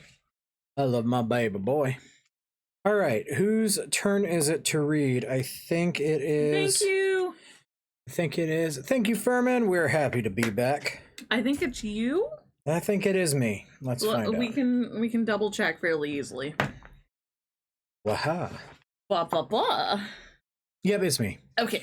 He's going to die if we don't do something, Rachel cried. Cassie, Jake asked, what do we do? I don't know. Cassie, you're the closest thing we have to an animal expert, Jake said urgently. But I wasn't feeling like an expert. I was feeling like a fool. This is all my fault. It had been my decision to go ahead. I was the one. Oh, Marco moaned. Oh, man. That's a major ouchie. Ow. What's happening? Tobias called down. Marco sounds hurt. He is, Jake answered tersely. Oh, man. I don't want to die as some fish, Marco cried. I don't want to die out here. My mom drowned. I'm going to die just like she did. My dad. Morph, I yelled. I think I know what to do. Morph back to human. If he morphs human, he'll just drown, Rachel argued. No. Morphing uses DNA, right? The basic pattern of the animal. Marco morphs back to human. I don't think the injury will follow him because it doesn't affect his human DNA. Then, as soon as he can, he morphs back to dolphin. The dolphin body was injured, but the dolphin DNA should be the same. He should be a healthy, normal dolphin again. What if you're wrong? Rachel asked bluntly. There's no other choice, Jake said. Marco, you have to morph back to human. We'll keep you from drowning. Jake, buddy, you know I can't swim. I know, Marco. We'll take care of you. Okay. Yeah. Okay. Might as well die in my own body, right? Maybe it won't hurt as much. Maybe. He was drifting off. He's losing blood, I said. He may pass out. Marco, morph now. We formed a circle around him, the three of us with Tobias drifting overhead and the big humpback resting alongside. Then Marco began to change. Arms sprouted through the flippers. His face flattened down, with his wide, grinning dolphin mouth shortening to form Marco's own lips. His skin turned pink, and his morphing suit appeared. His shattered, injured tail split into two. Legs formed from the halves. Toes appeared. Human toes at the end of human legs. He did it! Yeah, I did it. Oh, now I'm drowning. Here, I said, swimming beside him. Grab onto me. He wrapped his arms over my back, and I held him up in the air. Then I noticed something strange. It was like the ocean floor was rising to meet me. No, it was the humpback. He had dived beneath us and was rising slowly to the surface. Look out! The whale! Rachel yelled. But at that moment, the most incredible part of an incredible day happened. My mind, human, dolphin, both, opened up like a flower opening to the sun. And a silent, but somehow huge voice filled my head. It spoke no words. It simply filled every corner of my mind with a simple emotion. Gratitude. The whale was telling me it was grateful. We had saved it. Now it would save our schoolmate. Back away, I told Rachel and Jake. It's okay. Yeah, Rachel agreed, sounding amazed. I hear it too. Or I feel it. Whatever. The humpback rose beneath a sputtering Marco. The broad, leathery back lifted him up. When I looked again, I saw Marco sitting nervously on what could have been a small island, high and dry above choppy waves. Tobias fluttered down and rested beside him. The whale called me to him. Listen, little one, he commanded in a silent voice that seemed to fill the universe. I listened. I listened to his wordless voice in my head. It felt like it went on forever. Tobias said later it was only 10 minutes, but during that 10 minutes I was lost to the world. I was being shown a small part of the whale's thoughts. He had lived 80 migrations. He had many, many mates, many mothers, who had died in their turn. His children traveled the oceans of the world. He had survived many battles, traveled to the far southern ice and the far northern ice. He remembered the days when men hunted his kind from ships that belched smoke. He remembered the songs of the many fathers who had gone before, as others would remember his song.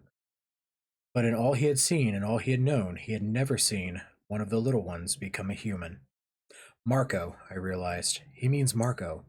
And little ones, is that what the whales call dolphins? We are not truly little ones, I thought. No, you are something new in the sea, but not the only new thing. I wasn't sure what he was telling me. He spoke only in feeling, a sort of poetry of emotion without words. Part of it was song. Part of it I could only sense the same way I could sense echolocation. Something new? He showed me a picture, a memory. It was a broad grassy plain with trees and a small stream, all of it underwater. And across the grass ran an animal that was part deer, part scorpion, and part almost human. Where is it? I asked him in the language of squeaks and clicks and a mind-to-mind feeling. He told me. Suddenly I woke up. That's how I felt, anyway. The whale released me. It was like coming out of a dream. Are you okay? Jake asked. You were starting to worry us, but we had this feeling maybe the whale didn't want us to interfere. I'm fine, I said. I am beyond fine. Marco is ready to try remorphing, Jake reported. Uh-huh, I said, still lost in images from a mind larger and older and so utterly strange. Guys, you have about 25 minutes, Tobias reported, and it's a long way back to shore. I heard Marco say something, but he was speaking normally, not in thought speak. It was hard to make it out with my ears under the water. I stuck my head up and saw him begin to resume his dolphin shape. Halfway through, he slipped off the side of the whale and back into the water. His fins formed, then his beak, and his tail. Perfect and healthy and undamaged. Oh, excuse me. We headed for shore, tired but alive. It felt strange leaving the whale, but when we were a mile away, I heard his song, slow, mournful, haunting notes. Why didn't he sing more when we were with him? Jake wondered. I smiled inwardly. And of course, since I was a dolphin at the moment, I smiled outwardly too. He doesn't sing for little ones, I explained. He sings for mothers. What? Marco asked. He sings for a mate. Ah, cruising for chicks. Got it. Wonder if the big old guy even realizes he helped save my life. Marco, that big old guy realizes things you and I will never be able to guess. Hello, newbie! Hello, newbie! Knight of God, welcome in. Good to have you. Good to see you again. Thank you for a lovely time at the Hobbit picnic. Local penguin. Oh my God, a local penguin has joined us. Holy sh! Guys, be cool. Be cool. There's a penguin here. There is a goddamn penguin in my goddamn chat. Penguin. And for some reason, camera stopped zooming, being zoomed in. We're gonna zoom it in. Perfect. Woo! Meh. That's meh. Woo. I'll be lurking as I need to sleep. Thank you for the follow, local penguin. It's so good to have you. Please get some rest, and thank you for joining the Beam Battalion. You are now a part of the best and most attractive community on the internet, and we are so much better now that we have you. Welcome in.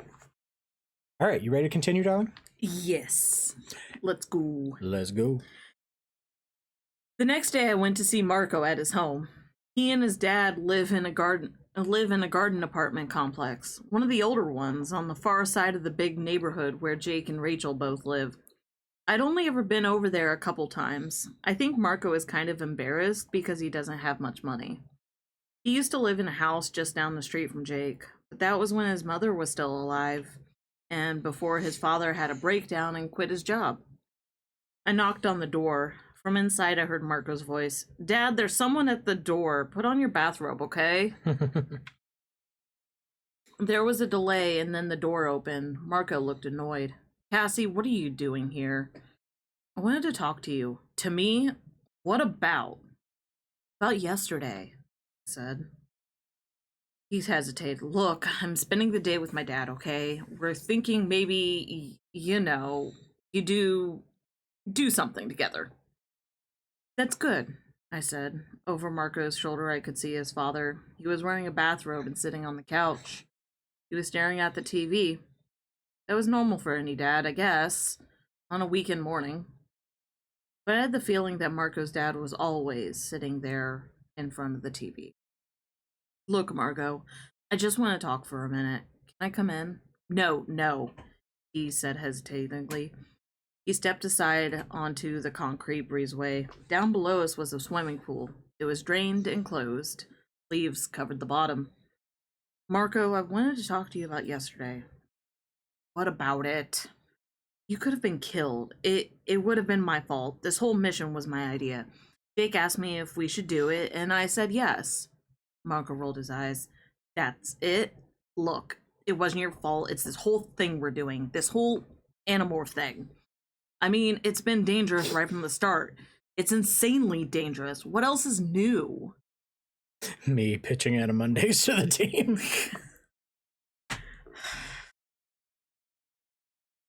I shrugged. What's new, I guess, is that the other times it was always someone else's idea. Oh, I get it. You don't like responsibility. I winced. Was that it? Was I afraid of taking responsibility? I don't want to get my friends killed. And let me assure you, your friends don't want to get killed either, Marco said with a laugh. I am completely opposed to getting killed. He grew serious, even sad. But you know what? Sometimes bad things happen. That's the way it is. Bella and Kaljira coming in with take responsibility. I love my community. Mouthwashing? Mouthwashing. I leaned against the rail looking down at the dismal empty pool. I see things die all the time, I said. Animals, I mean. Sometimes you can't save them. Sometimes we even have to put them down in their suffering. But my dad makes these decisions. Not me. He's the vet. I'm just the assistant. Look, here I am, all alive, Marco said, tapping his chest. Get over it. I didn't have to go. It was my choice. Were you scared? For a while, he didn't answer. He just came over and leaned on the railing beside me. I'm scared all the time now, Cassie. At last. I'm scared to fight the Yerks, and I'm scared of what will happen if I don't. I look at Tobias, and what happened to him scares me to death. What if I get stuck in a morph someday? And most of all, I am scared of him. I didn't have to ask who Marco meant by him. Professor 3. That first time in the construction site when he killed Alfangor, Marco made a twisted smile. I see that in my head every day. And the Yerk pool? He shook his head. That's something I would like to forget too. Yes. And there has been a lot of fear. So, was I afraid yesterday? Bet on it. I was scared plenty. It was like, man, it's not bad enough that we have to fight Hork-Bajir and Taxons and Vista 3. We also have to fight sharks? Sharks? He laughed, and hearing him brought the laughter out of me. We both just stood there and giggled like it was idiots for a few minutes. It was that laughter you get after something really tense has happened. Relief laughter. We're still alive laughter. By the way, I was going to wait and tell everyone at the same time, Marco said, but I think we have a problem. It was in the newspaper this morning. 2 stories. One is about this guy who is going to be looking for some supposedly lost treasure ship off the coast. The other was the story about some big marine biologist who has a ship and is going to be doing some underwater exploration off our coast. Yes? So, all of a sudden, our nearby ocean seems to be very interesting to people. And treasure hunters and an underwater exploration at the same time. Controllers? Nodded. I think so.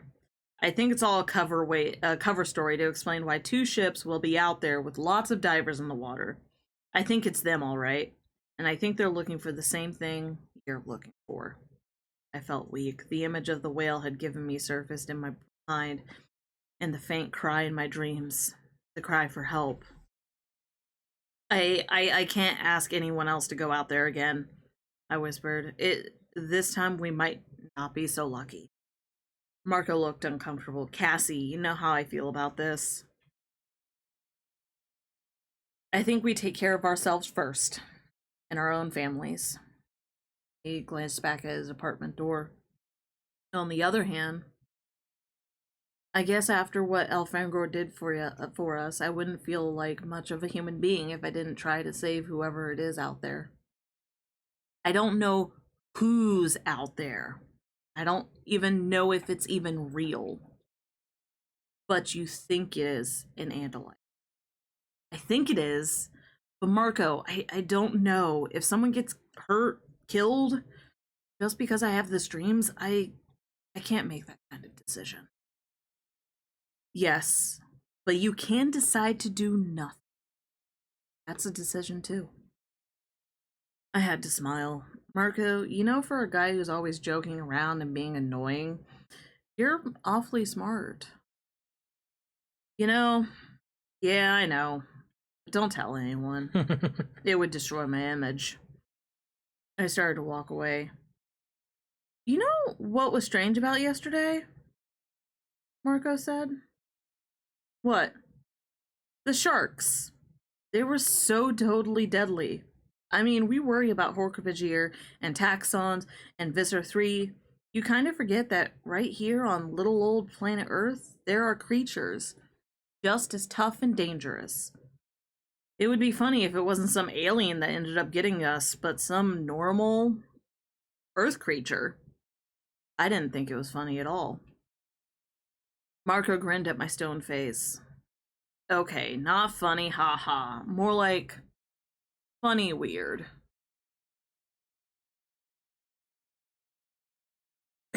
Yes, doing nothing is always a choice. Doing nothing is also a choice. Which is kind of a theme that is all throughout Marco's specific journey here. I think it's really interesting that Marco is the one who says that to Cassie, when Marco has also been the one who has been the most vocal against doing everything. He has been pro choosing nothing. And now he's the one to basically tell her, yeah, if you choose to do nothing, that is still a choice. I think... Oh, nope, go. I think we're starting to see the weight of responsibility fall on Marco. Yeah. I wonder how much of it in this is... So, I wonder if Marco, because he can't swim, he probably has a fear of water, right? Mm-hmm. Because his mom died at sea. She drowned. She drowned.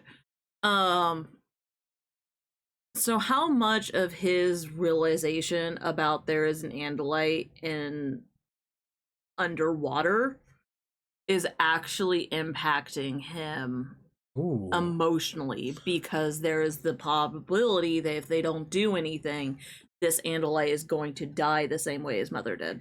You know, I had never actually thought about that. That's a really interesting connection. Because this is like one of the first, this is one of the first times that we see Marco being like, yeah, this is the way to go.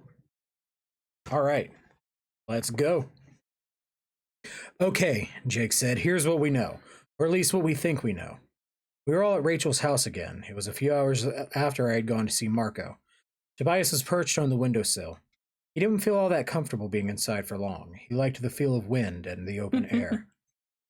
First, we believe that somehow a surviving Andalite, or maybe more than one Andalite, is trapped out in the ocean. Hopefully Andalites can hold their breath for a really long time, Marco joked. Hey, you might be onto something there. That's good. Second, Cassie believes she can find the Andalite thanks to the information from the whale. Everyone kept a straight face for about 10 seconds. Then all at once, everyone cracked up. Information from a whale, Marco repeated, giggling. Have our lives gotten really weird, or is it just me? Tobias asked. Weird? Weird, Marco crowed. The talking bird wants to know if getting information on the location from an alien, or on an alien from a whale that you've just saved from sharks by turning into dolphins. You're suggesting that's weird? Jake smiled. Well, stay tuned. It just gets weirder. Oh god, ain't that the truth?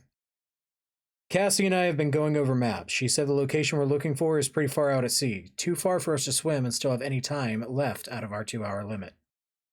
Well, that's the ball game, isn't it? Marco asked. Jake nodded at Rachel. I was talking to Rachel earlier, and she has an idea. Rachel stood up. She'd been lounging on the bed. We hop a ride on a ship. First, we morph into something like a seagull. Marco groaned. I hate plans that begin with the words, first we morph. First, we morph into seagulls, I said, picking up the plan we'd worked out.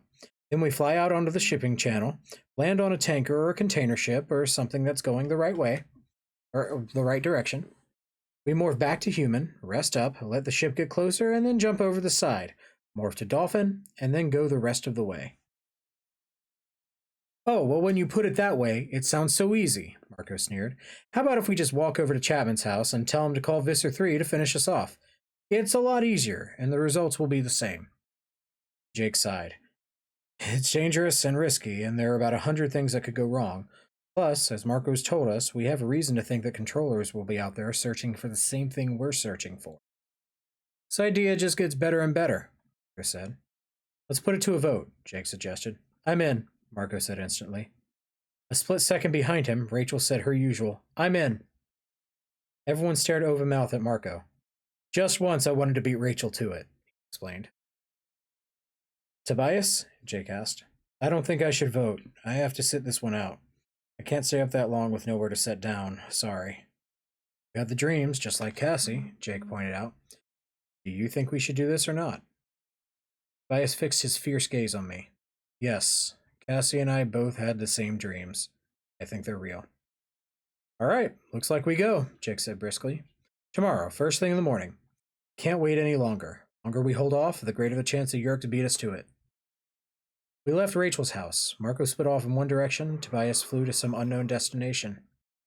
Jake and I walked together for a while, even though it was out of his way. I think Tobias is feeling kind of left out, I said. You should talk to him later. Remind him of how many times he's helped us. That's a good idea, Jake said. We walked a little farther in silence. It's one of the nice things about the relationship Jake and I have. We can be quiet together and feel okay. This is really dangerous, isn't it? I asked. He nodded. Suddenly I stopped walking. I don't know why, but I had this need to tell him something. I took his hand and held it between both of mine. Jake, I said. Yes? It was on the tip of my tongue. Then it seemed ridiculous to say. So instead I said, Look, don't ever get hurt, okay? He smiled, that smile. Me? I'm indestructible. The way he said it, I almost believed him. But then, as it went his way and I headed home, I glanced up at the sky. Against the blaze of sunset, I saw a flash of russet tail feathers. Tobias, our friend, who had been trapped forever in a body not his own. One of us was indestructible.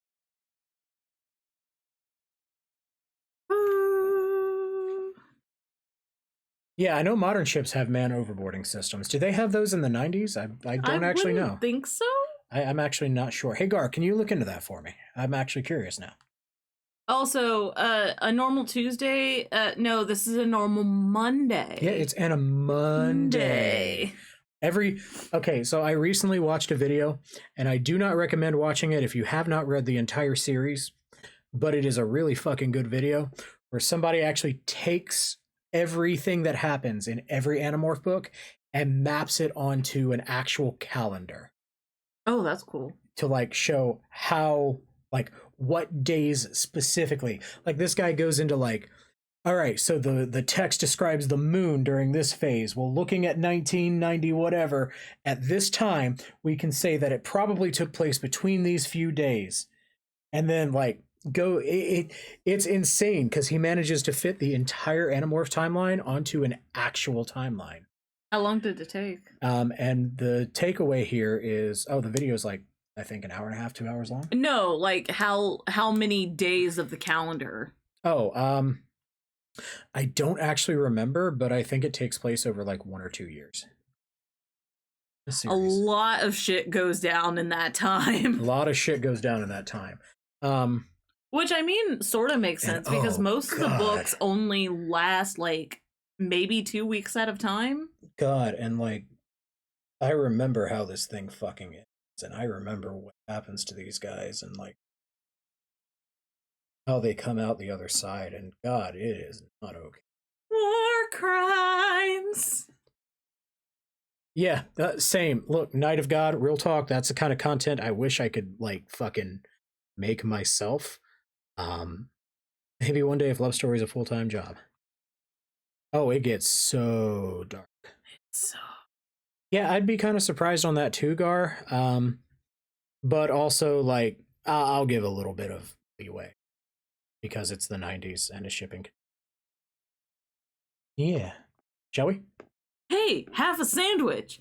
It's salami. I mean, if you insist. Look over there. Is that a jujube? Hey, chat. Specifically K.A. Applegate, because I know you're watching. What's a jujube? Asking for a friend. And is it good? I might want one.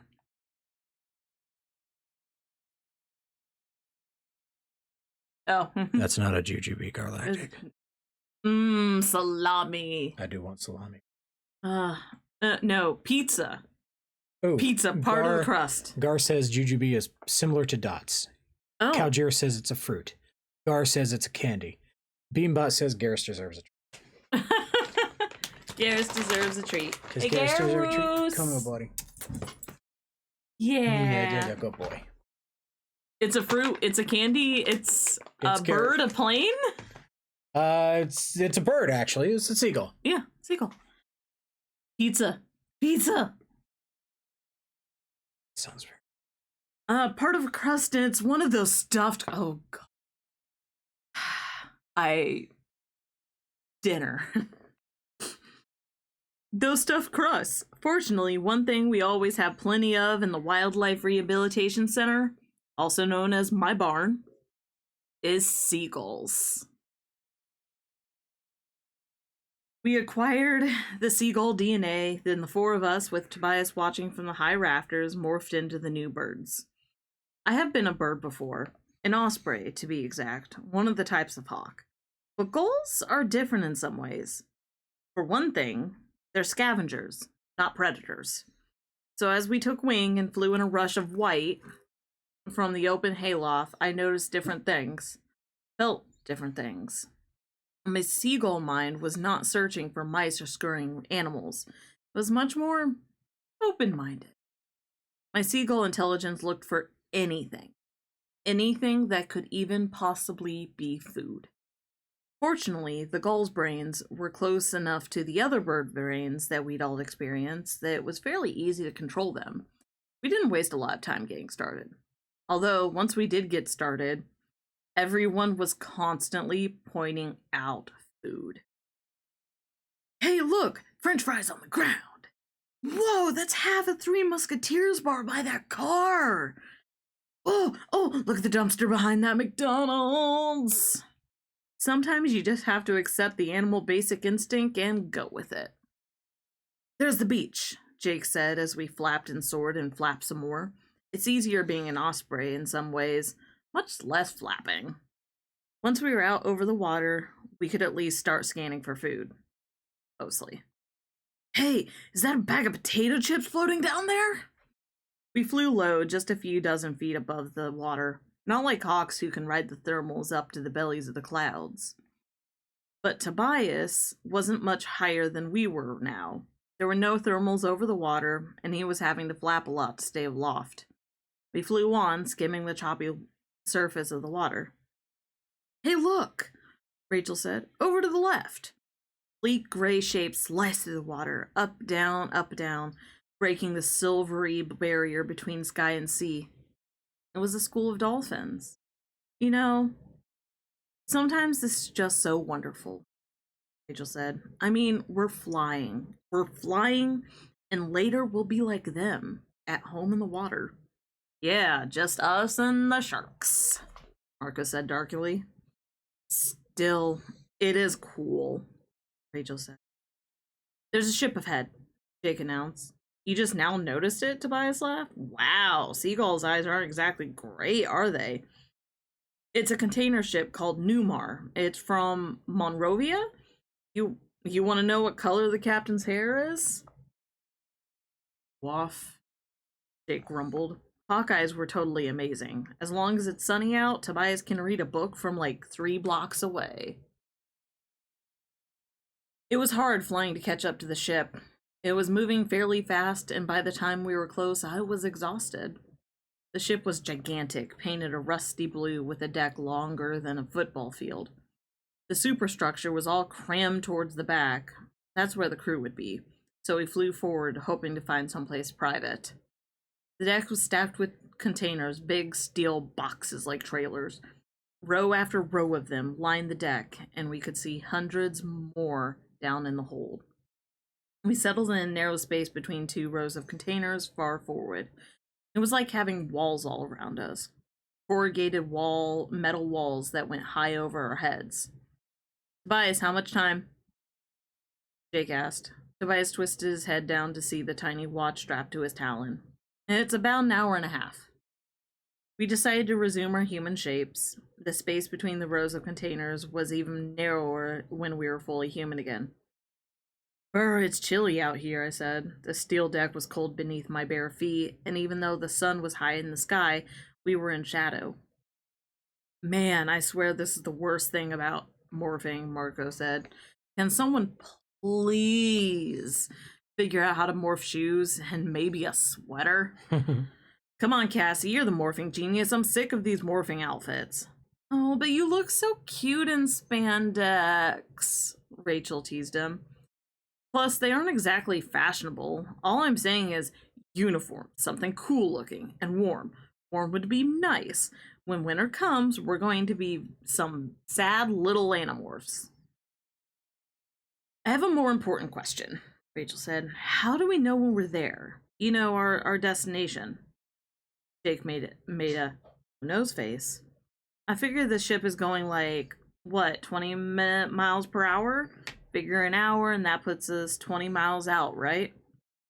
Rachel pointed a finger at her forehead and said, Jake's a total mathematical genius. 1 hour at 20 miles per hour. Right away, he figured out that's 20 miles. Jake laughed. That's about all the math I can do. Actually, we're moving about 18 miles per hour, Tobias said. We all just stared at him. I fly along the road sometimes and watch the car speedometers, so I have a pretty good idea of how fast I'm flying. When we were flying alongside the ship, I clocked it. Okay, 18 miles an hour, more or less straight south, Marco considered. That would put us within a couple miles of where Cassie thinks we should go. I winced. Every time anyone said something about me deciding where to go or what to do, it made me nervous.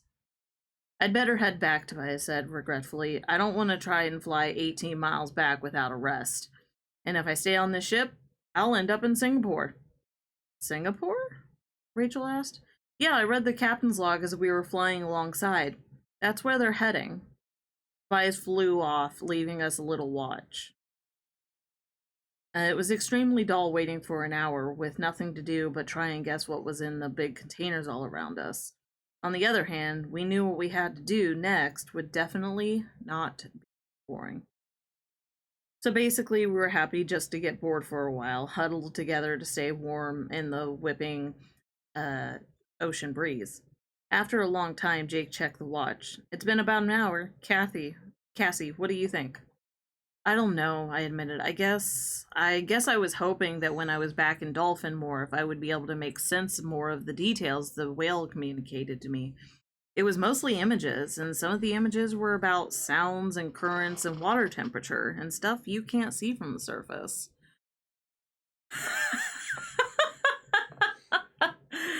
Oh, Jake thought for a moment. Oh well, now is as good a time as any. I guess let's head for the side. We stood up, uncramping our cold, stiff legs and arms, and we moved along the row of containers towards the left side of the ship. The port side, as they say. We reached the side. There was a solid steel railing that ran all the way around. about waist high.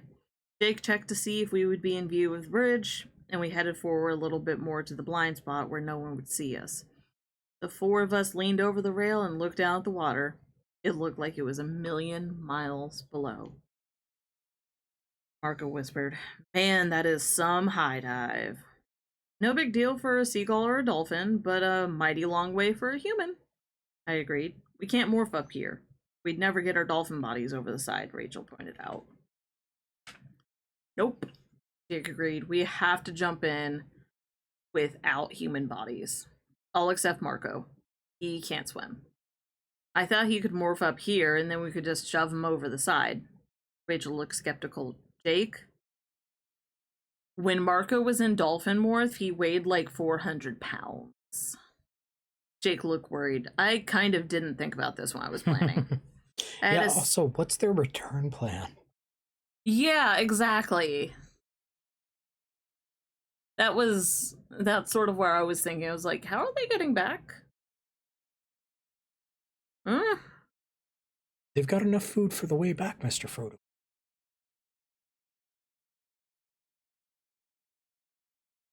What happened next? I had a sinking feeling. The plan was falling apart before it had even begun. "I'll lean against the railing," Marco suggested. "I'll start morphing, then before I lose my legs, you guys help shove me over. And I'll finish morphing within seconds of hitting the water." "Yeah, unless the water knocks you out and you just sink," I said flatly. Forget it. Let's just morph back into seagulls and fly back home. This is insane." "Insane?" Marco echoed. "Hey, that's my word. Look, we came this far." Okay. Also follow up, morph seagulls and go back. They've been on the ship for an hour. It took them an hour and a half to get there. They don't have enough time to get back. Seagulls can probably fly a little faster than the ship. I actually don't know. Hey, how fast can seagulls fly, chat? Also, somebody who's used to cars driving, and clocking car speed, a larger object looks to be moving differently and at a different speed than another object of the same way. That's why trains are faster than people think.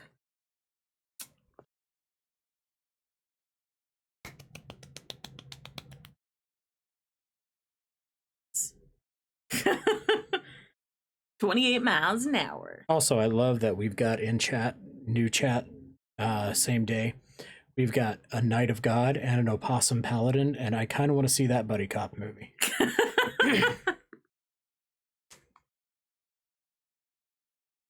And it's just an actual possum, right? It's like the emu commercials. Oh, yeah, decked out in full armor. Yeah. Yeah, absolutely. Wait, the possum is the Knight of God? Oh, we've got a Knight of God and a Paladin. Oh. Opossum Paladin. See, look, Knight of God, Opossum Paladin. No, it's Pal Aiden. Pal Aiden. Okay, well, it's a Paladin that can't spell very well.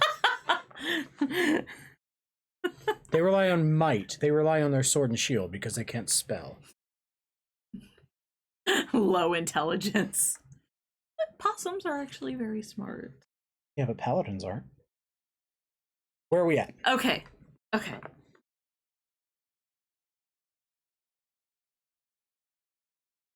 Look, we came this far. "I don't care," I yelled, surprised at my own passion. "I'm not going to be responsible for anyone dying. This isn't going to work. I don't know where I am. I don't know where we're going. I don't know what to do." There are some days that I really identify with Cassie. Marco laughed. "Excellent pep talk, Cassie. Now I'm really looking forward to this." I was going to yell at him, something like, "Look, Marco, this is not a joke." But when I looked at him, I saw that his face was bulging out, forming a long, grinning beak. He had already started to morph. "I'm no... Pause.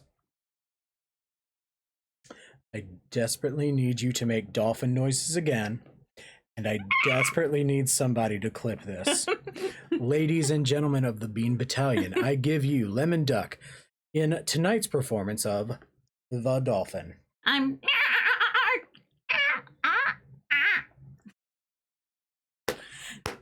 Outstanding. That is so much better than my elephant. I love you. Mwah. He started to say, but his mouth no longer worked. He was growing longer, straining his weak human legs with his weight. His arms were flattening into flippers. Now, Jake said. He grabbed Marco's flipper arm. Rachel and I jumped forward and seized his legs just as they began to shrivel. Heave! Jake yelled. Marco, half human, half dolphin, tumbled backwards over the rail and fell into the sea. Let's go, Jake said. Yeehaw! Yeet. Yeet. Rachel said with a wide grin. She jumped up off the railing, balanced for a moment like the gymnastics she was, then launched herself off in a neat swan dive. Jake and I exchanged a glance. Rachel, he said and rolled his eyes.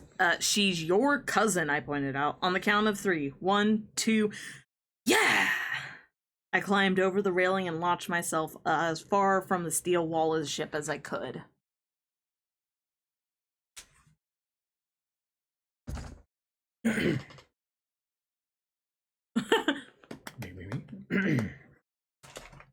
Hydrate.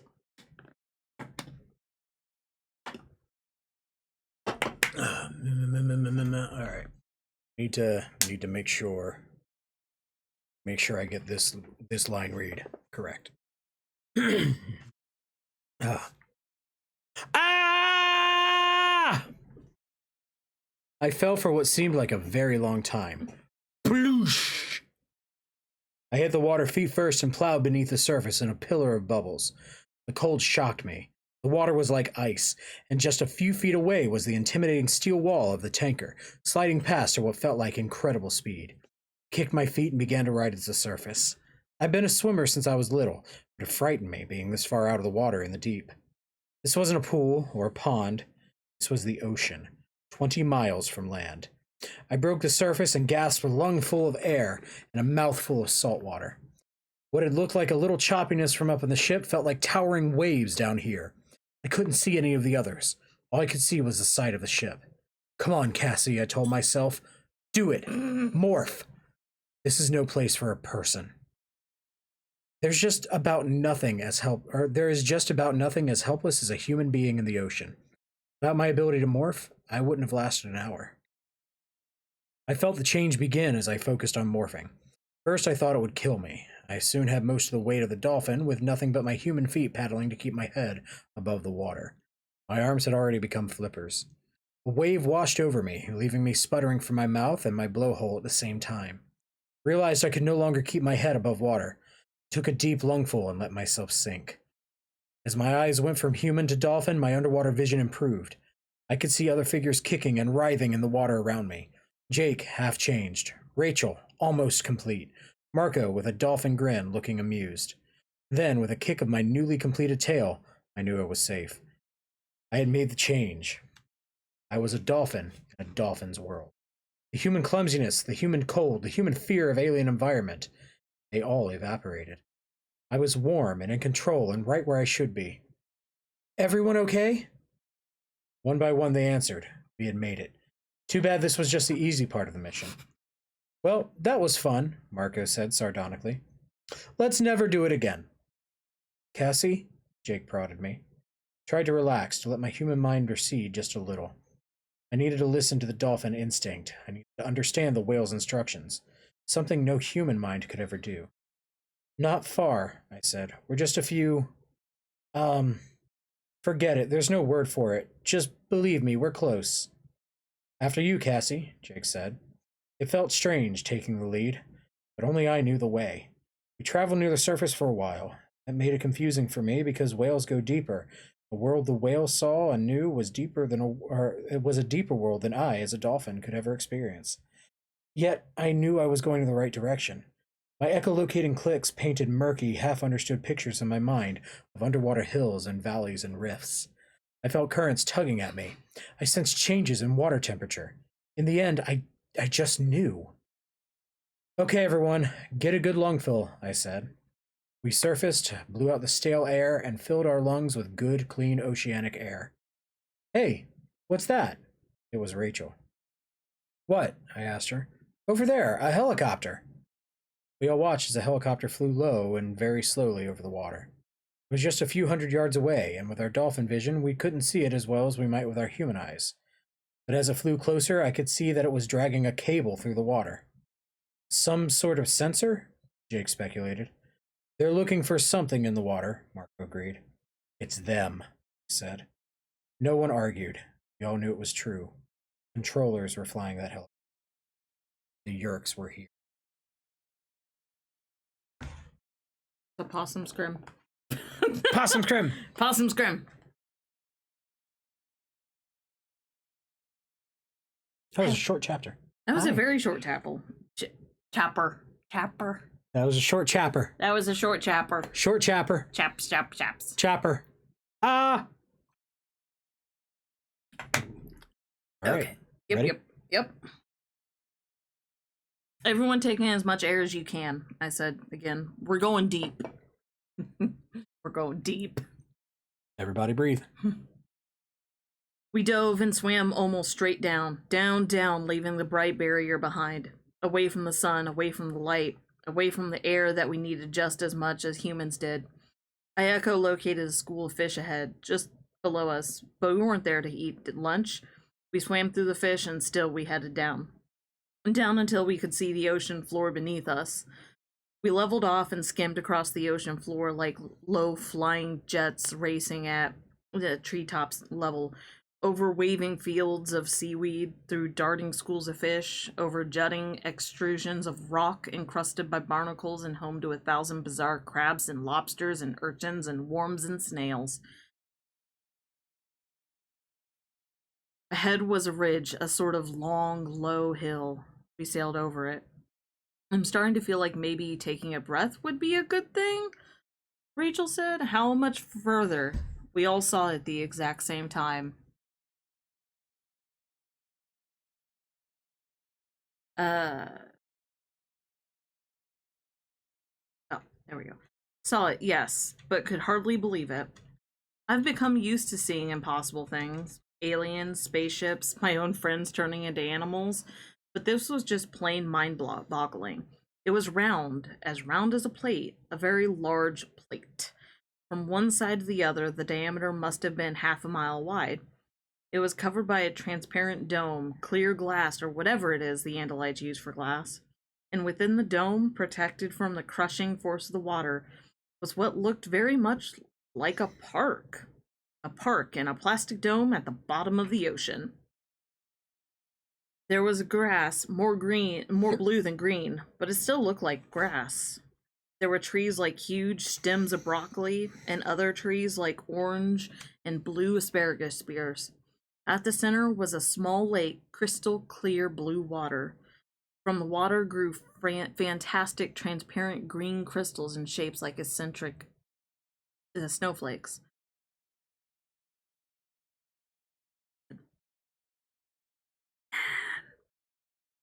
Jake commented, "Is this what you expected, Cassie?" Rachel asked me. I had dreams. I saw flashes of something, but this is unbelievable. I think that may be a hatch down there, Marco said. You see the part that sticks out? Let's try it, Jake said. I can't hold my breath much longer. We arched down towards the part of the glass dome that seemed different from the rest. As we got closer, we could really begin to feel the size of the dome. It was like approaching one of those huge stadiums where they play football. But even bigger, if you can imagine that. It is a hatch, Rachel reported. She was a little ahead of the rest of us. It's some kind of glass door. On the other side, there's a little room, then another door that leads into the dome. There's a little red panel beside the outer door. Let's either try it or surface, Marco said urgently. That red panel, that's gotta be the doorknob, Jake said. Here goes, let's hope this works. He pressed his beak against the panel. Instantly, the outer door opened. We should try this one at a time to see if it's safe, Marco said. Not enough time, I said. My lungs were burning. I needed air. The 4 of us swam in through the outer door. There was a second red panel. I punched it with my beak, and the door closed, sealing us into a small glass room. We could see out and up into the ocean all around, but the side leading into the dome was opaque. I knew we'd end up in an aquarium sooner or later, Marco said. The water began to drain from the room, slowly, a little at a time. This open area of air at the top of the enclosure. I raised my blowhole and sucked in blessed oxygen. Okay, let's morph. I had already started. By the time the enclosure was half drained, I could stand on my own human feet. We made it, Marco said after his human mouth reformed. I don't know where we made it to, but we made it.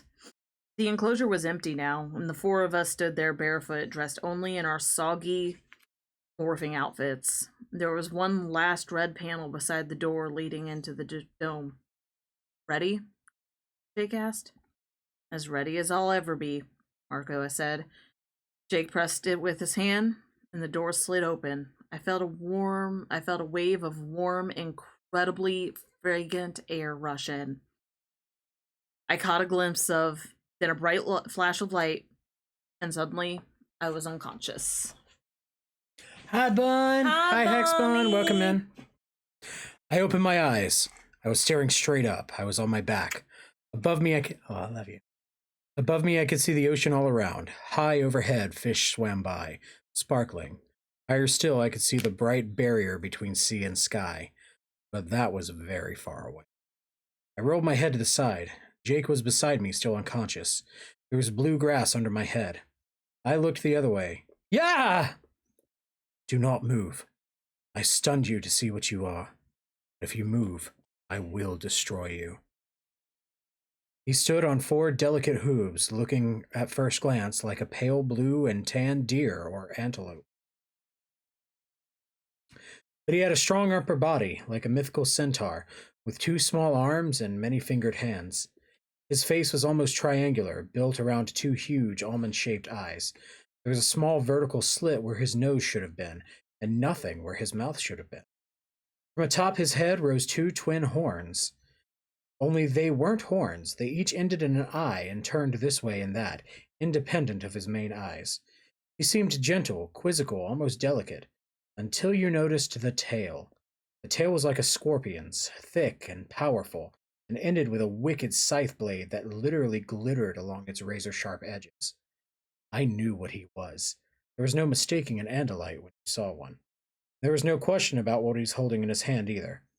It looked a lot like a Yerk Dracon beam. He was pointing it at me. The others were waking up all around me.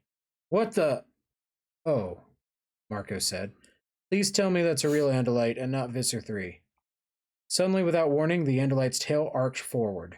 The blade stopped inches from Marco's face. Visser 3! Do not speak that name!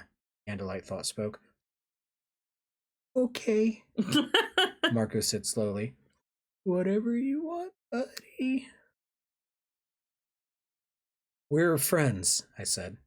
I don't know you, Andalite said. But he withdrew his tail and Marco started breathing again. You called me, he said. We've come to help you. Cold. You heard my call? Then he fixed all four of his eyes on me. What are you? Human. A person of Earth. I have seen images of your kind. My call was to my cousins. How did you hear it? I don't know, I admitted. I heard it within my dreams. So did a friend of mine. We guessed it was an Andalite, and we wanted to help. What do you know of Andalites? My people are not known to humans. You do not travel the stars. You know only your own planet. My elder cousins have taught me this. We knew one Andalite. We were with him when he was killed. The Andalite narrowed his main eyes. Who was this Andalite you say was killed? I searched my memory for his name. He had told us, but it was a strange, long name. I can't remember all of it, but part of it was Prince Alfangor. The Andalite jerked as if he'd been hit. His entire body seemed to quiver. His deadly tail arced higher in the air. Prince Alfangor. No one could kill Alfangor. He is the greatest warrior ever. No one could kill him. Someone did, Jake said. We were there. Who? Who do you claim killed Alfangor? The one whose name you don't want us to say, I said softly. The Andalite held his head high, but his tail sagged and dragged down to the grass. He lowered his weapon. He was my brother. Did he die well? In battle? Jake answered.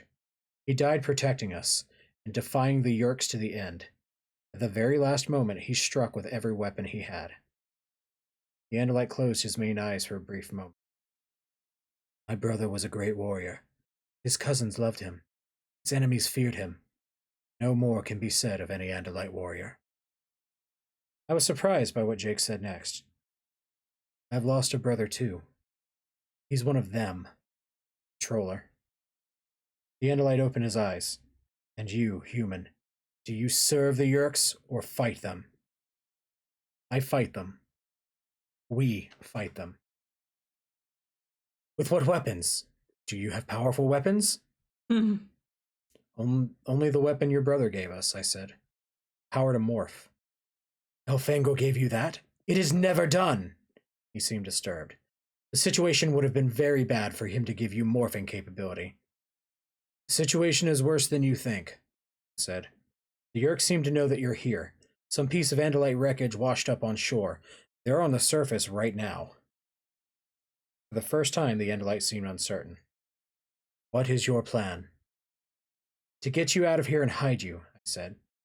You came only to rescue me? This is true? Yes, I said. He smiled with his eyes, just as Prince Elfangor had done. You will be tired after this last morph. You will need to rest. A little while, yeah. What is this? Rachel asked. This dome, I mean, it's like a park or something. This is the main part of an Andalite dome ship. It is where we live.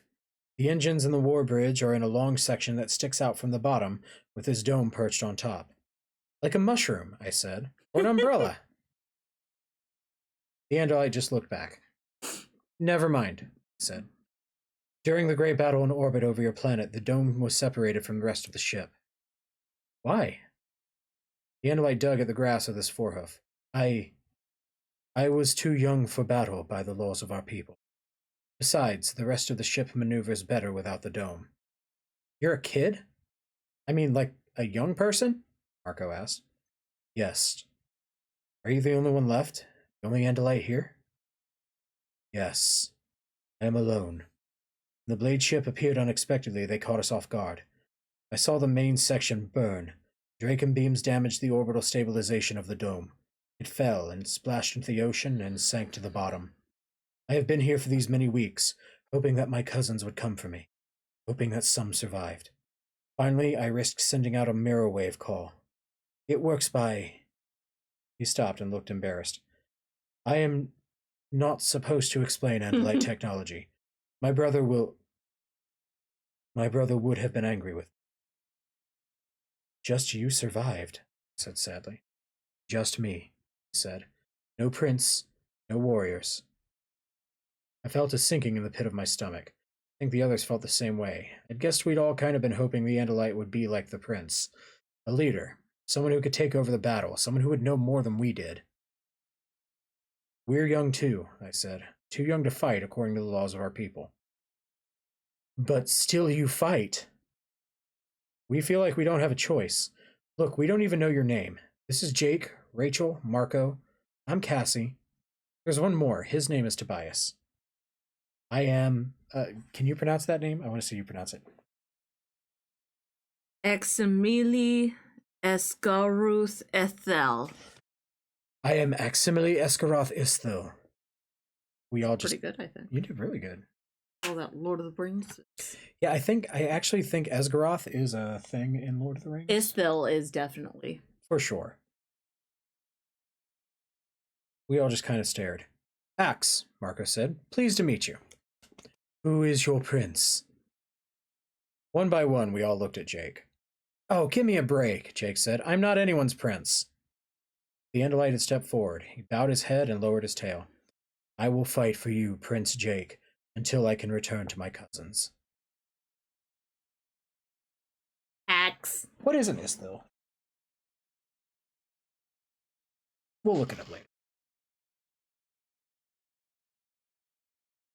This is a Darius tree. Now that one I had difficulty. Axe said. He pointed to one of the asparagus-like spears that grew straight and tall. He was showing us around while we recuperated from the morphing. And that we call Animorph. What? I didn't see what he was pointing at. That, the way the lake curves forward into the grass framed by the Darius shell trees. You have a word for something like that? I asked. There are names for all the many ways the water and sky and field interact, he explained. And for the way the suns and the moons hang in the sky of our planet and cast their lights in one way or another on the different aspects of the world. That's cute. Rachel caught my eye and silently mouthed the words, "He's cute." Then she winked. I wasn't sure I agreed. Andalites are halfway between looking cute and looking scary. You can get past the weird stalk eyes and the fact that they don't have mouths, at least not that you can see, but that scorpion tail is far from cute. It reminded me of the sharks. You all live here? Marco wondered. I mean, just out in the open? Out on the grass? Where else would we live? Here we have space to run. There must always be space to run. This is like actually being on another planet, Jake marveled. This is all like part of the Andalite world. Yes, we take our home with us into space. It angers the Yerks, he added grimly. Why do you care what you take into space? Marco asked. It is part of everything they hate and would destroy if they could. The Yerks would take our world and make it as barren as their own, as they will to your planet unless they are stopped. All right, chat. I gotta know. Andalite. Wood? Yes. I mean, yeah, probably. Yes. Not even question. I remember reading this book and going, I have a crush on Axe. This is a spiritual experience for you. It's got dolphins and and your alien boyfriend. Alien boyfriend. I have to sometimes forget where I was at. I grab Axe's arm. What are you saying? What do you mean about making the planet barren? Smash. He turned his big eyes on me. The usual Yerk pattern. Once a planet is under their control, they alter it to suit their own desires. They will leave enough plant and animal species to keep the host bodies fed. Humans, in the case of Earth, and rest they eliminate. He said it like it was obvious. Like it was just something I should know. He started to move on, but I held his arm tightly. Wait. I don't think I understand you. What do you mean they eliminate species? They eliminate them. They will make Earth as much as like the Yerk home world as possible. They will destroy most of the plants, and all the animal species except those they can eat. I let go of his arm. I rocked back and grabbed out at the air for balance. I felt like I had been hit by a car. No, I whispered. That can't be. You're just saying that because you don't like Yerks. The others were staring. No one was moving. Axe looked around at us. His eyes narrowed. Don't you know? Don't you know whom you're fighting? We know they take over people's minds, Rachel said weakly. Yes, and that is one of their great crimes. But the Yerks are more than that. Yerks are killers of worlds, murderers of all life, hated and feared throughout the galaxy. They are a plague that spread from world to world, leaving nothing but dissolution and slavery and misery in their. I felt cold, small and weak and cold and afraid. I looked around, but even the inviting, lush Andalite landscape did nothing to warm me. Up in the sky, all around us, I felt the immense pressure of the ocean waiting to rush in. There are only 3 races left in all the known galaxy that still fight the Yeerks, Ax said proudly, and only the Andalites can stop them. How long until your people return to Earth? I asked. He hesitated. 1 of your years? Maybe 2. 2 years? Jake looked stricken. I went to his side and slipped my arm through his. 5 killed kids against an enemy that has destroyed half the galaxy. 5 of us? Axe gave that smile, the one he did with his eyes. 6, my prince. Said. 6. Well then, Marco said with a grim sarcasm, with 6 it shouldn't be a problem. How did these Yeerks get this far? Rachel demanded. How did this happen? If you Andalites are so tough, why didn't you stop them a long time ago? How did a bunch of slugs who live in dirty ponds manage to become so powerful? Axe looked at her. I am forbidden to tell certain things. Okay. He is forbidden to tell certain things. I know. Rachel's eyes narrowed dangerously. You're telling us all of planet Earth may be scheduled for destruction, and we are the only thing standing in the way, and you are going to keep secrets? I don't think so. The Andalite looked angry, but no angrier than Rachel. Look, I feel ready to morph again, I said, interrupting the tension. Rachel was angry because she was afraid. What Axe had told us had shaken her. It had shaken all of us. I guess we felt enough pressure already, and we didn't really need to think that every living thing on the planet was depending on us. It was kind of a lot to handle. Cassie's right, Jake said. It's time. Let's get going before it's too late. I followed him along with the others as we crossed alien land, heading for an environment just as alien. The ocean. I wish I could forget what Axe told us. I wish I could stop seeing the pictures in my head of an Earth without birds and trees, an Earth where the ocean was empty and dead. Don't you know whom you're fighting? The Andalite had asked. Yes. Now I knew. Yeerks are bad. Look, I don't mean to get political on this channel, but Yeerks are bad. Yeerks are so bad. I got a smooch. Got a smooch. Yeah. Hey, I have a stupid question, Marco asked. What? Jake said. Marco jerked his thumb towards the Andalite. How do we get him out of here? Jake looked blank. Axe? I don't suppose you can swim. Swim really, really well, I mean. We're a long way from land. I would not swim with his body. I would morph a sea creature. Like what? Marco asked bluntly. We have to travel far and fast. I have acquired a creature from this ocean. It was a large creature who swam close one day. I stunned him and acquired him. Thought he would be useful if I was to escape. What kind of animal? What did he... I stopped suddenly. I'd felt something. A shadow. I looked up through the air of the dome. Through the clear dome itself and up through the water. It was on the surface, a cigar-shaped shadow riding the surface of the sea. That's a ship, I said. Up there. I think it stopped. Let's get out of here now, Jake snapped. We ran for the hatch. Ping! Ping, ping, ping, ping, ping! The sound echoed through the dome. Sonar! Marco hissed.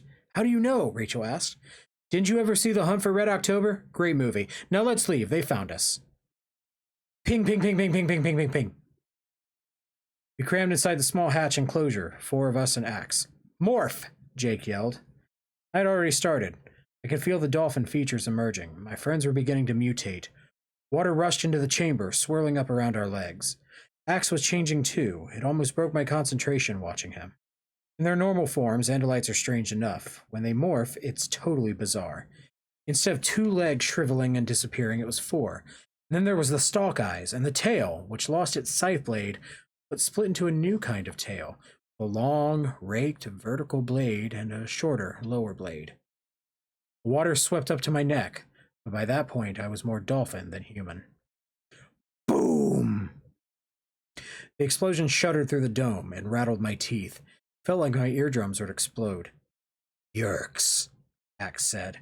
Said the word in our heads the way his brother had, with hatred and rage so deep it was impossible to comprehend it.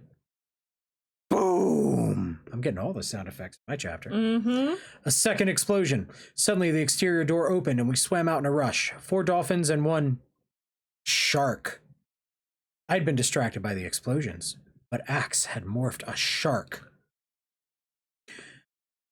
Oh, good choice, Axe, Marco said. You morphed a shark?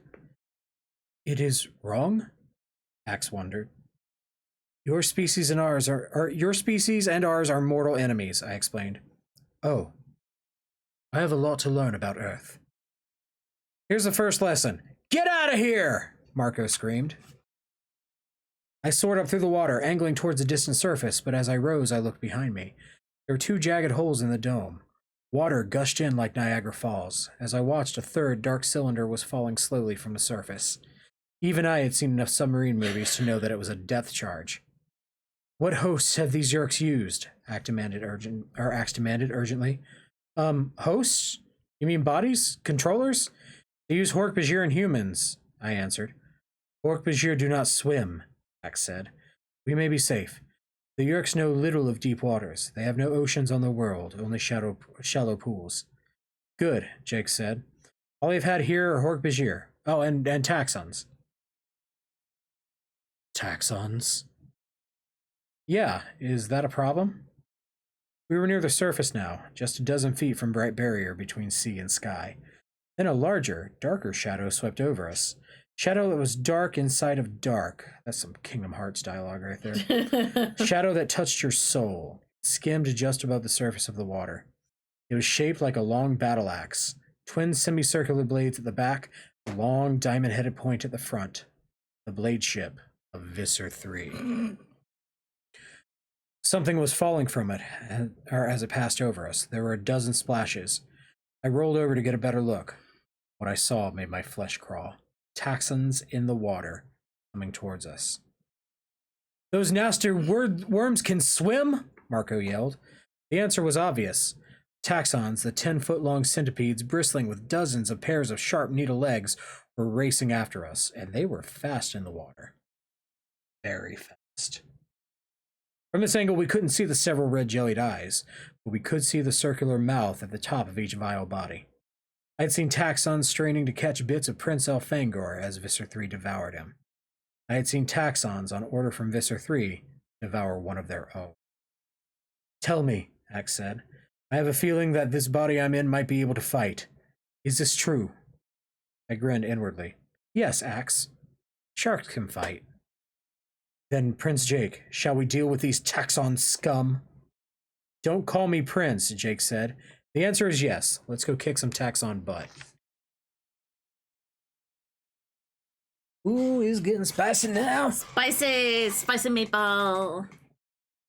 There were a dozen taxons in the water, 5 of us swimming in a straight line. The taxons were faster, but as you soon discovered, we were more maneuverable. Pick a target, Jake said tersely. I focused on one of the big worms, but I had to force myself into the fight. This was not a shark, and the dolphin's instinctive dislike of sharks was not there to prod me. I had to find the will to fight in my own human mind. It's not such an easy thing. I had fought the Yerks to preserve human freedom. Now I fought to help the entire world. Still, fighting doesn't come naturally to me. And yet, I knew what I had to do. The Yerks would show no mercy. If the Taxons won, we would be killed. Or worse. I powered towards one of the Taxons as he powered towards me. We were like 2 trains running on the same track, head to head. At the last possible second, with the gaping red mouth of the Taxon just a foot away, I zoomed sideways, arching my back, and rammed the Taxon side. I expected it to be like a shark, hard, tough, unyieldy, but it was not. It was like hitting a soggy paper bag with a sledgehammer. The Taxon burst like a dropped watermelon. Ah! I wanted to throw up. I beat the water with my tail and recoiled from the horrible scene I had created. All around me, the battle raged. Dolphin against Taxon and Axe's shark against Taxon. Scientists believe that sharks are one of the oldest species of animals still in existence. Nature built them as perfect predators, perfect killing machines. Nature hasn't had to revise or update them much. They were built right the first time. Dolphins are very different. Scientists say that millions of years ago, dolphins were land animals. Sea animals, not very different from humans and other mammals. Technically, they were the closest. Okay. Not going into it. Not yet. Not yet. Okay.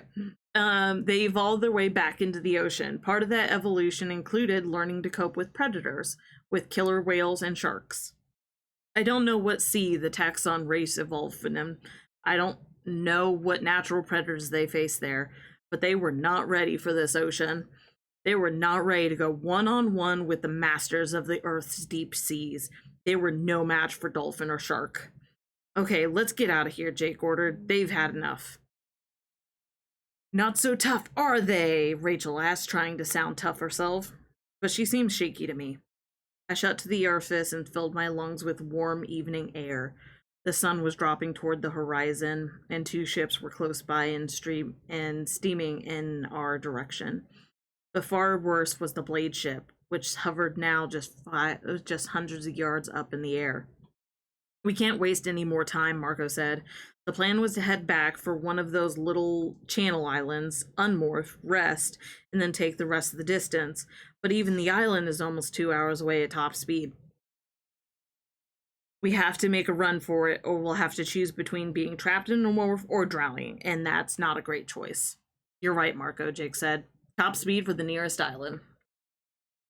How do you tell the time? Axe asked. Sometimes we carry a watch. Sometimes, like now, we just have to guess and hope for the best. Oh, with your permission, I will keep track of the time. You have a watch? No, but I have the ability to keep track of time, Axe said. Good enough, Marco said. How much time left? We have been more for approximately 30% of the saved time. 30%, I tried to think. Math was never my best subject, and it's hard to be mathematical when you've just come from a battle and are scared half to death. That would be about 36 minutes, which means we have an hour and 24 minutes left. Blumph! I heard a huge concussion behind me, like someone had dropped a big truck in the water. What was that? Marco wondered. Something hit the water, I said. Something big. Whop, whop, whop, whop. Okay, now what is that? Rachel asked. I rose to the surface to breathe and look around. The 2 surface ships were still closing in, but they were not very fast and they were not gaining on us. The blade ship had disappeared, and I scanned the sky in all directions, but I couldn't see it. Does anyone see the blade ship? I asked. No, but that doesn't mean it isn't still nearby, Jake said. It may be recloaked. Whop, whop, whop, whop. What is that? Whatever it is, it's getting closer, I said. Suddenly I remembered that I was not limited to the usual human senses. I fired off a series of echolocating clicks, and the picture that came back was startling. It's something in the water. Big, huge, the size of a whale, but not moving like a whale. Jake, Marco, and Rachel all echolocated. It's after us. Whatever it is, Rachel said. It's big, it's fast, and it's after us, Marco agreed. Wop, wop, wop, wop, wop. I rose to breathe again and looked back. Just that moment I saw, far behind me, a huge, dark red, almost purple hump above the water. It seemed to be covered with hundreds of small fishtails, all beating frantically. I went under. Axe, there's something back there. I don't think it's from Earth. I described it to him, at least what I had seen of it. Mardroot, Axe said. Mardroot? What does that mean? A mardroot is a beast that lives in the oceans of one of our own Andalite moons.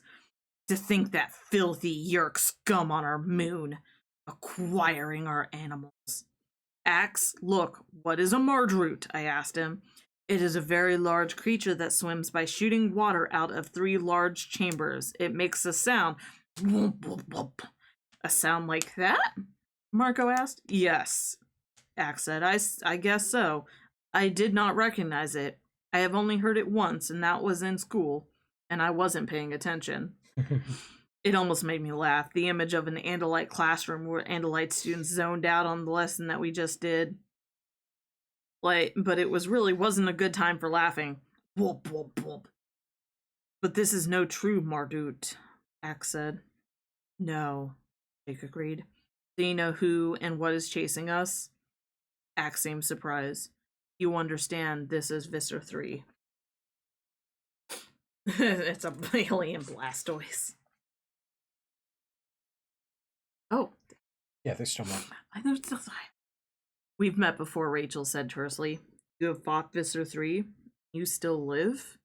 That definitely surprised the Andalite. I honor you. Yes, well, thanks, Marco said dryly. But I'd trade the honor for a good outboard engine so I could outrun that evil creep. Whoop, whoop, whoop, whoop. Yeah, I kind of imagine it kind of like a jellyfish whale. Yeah, okay. That's kind of what I see. The creature Visser 3 had become did not tire. I felt like I'd been swimming forever. Half an hour into the chase, I was exhausted. We had been powering through the water at panic speed, fighting every current, fighting the terrible urge to rest as our tails weakened, fighting the growing hunger. The Marge route never tired. It never weakened. It gained on us a foot at a time, bit by bit. I could see it now. A huge purple and red modded bag that undulated and oozed through the water. It was propelled by 3 water sacs, firing one after another. Between those loud bursts, the hundreds of tiny tails that covered its entire surface thrashed to keep up momentum.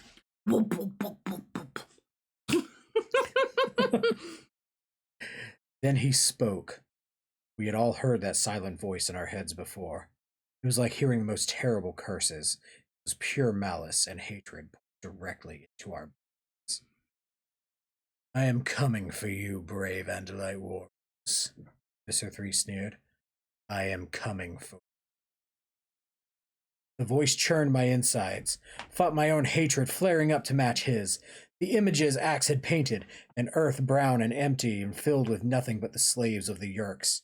I had lived my entire life without feeling hatred. It's a sickening feeling. It burns, and sometimes you think it's a fire that never goes out. I am coming. You will be. Shall I make you controllers, or shall I simply eat you? Time for me to decide draws near. You weaken. Time runs short.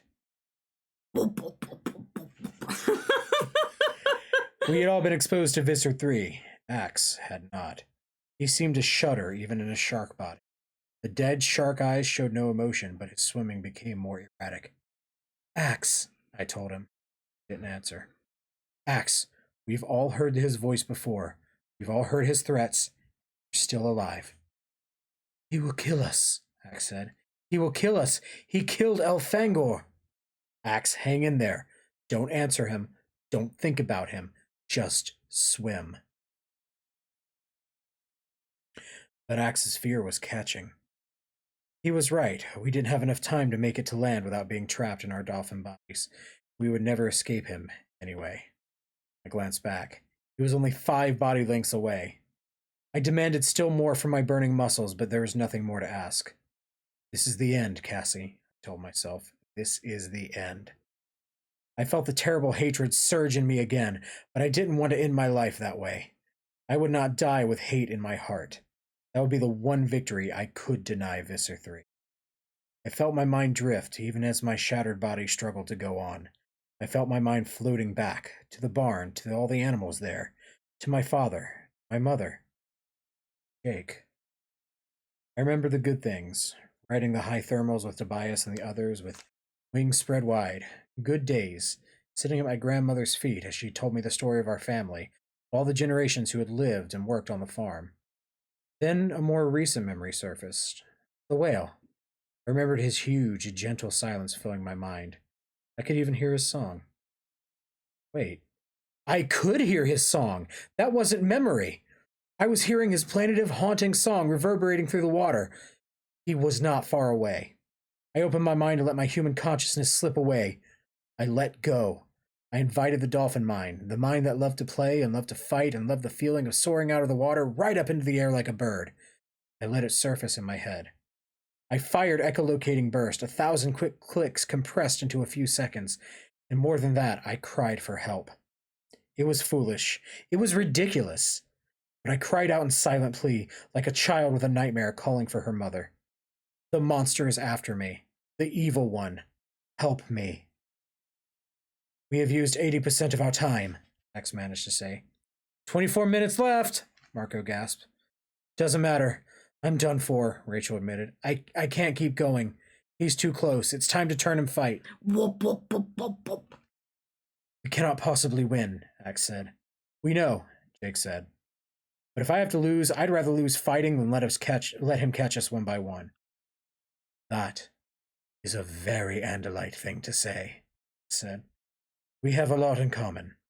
I wish it had ended differently. On the count of 3, Jake said. 1, 2, let's go. We stopped. We turned to face the Mardrut. Jake, I said, I wanted to tell you. Yeah. Me too, Cassie. Me too. Whoop, whoop, whoop, whoop, whoop. Having times. The red and purple behemoth rushed at us. I shook with terror, but I was too tired to swim away. Help me, I cried one last time. But I knew there was no one left to help. I let it all go and said goodbye.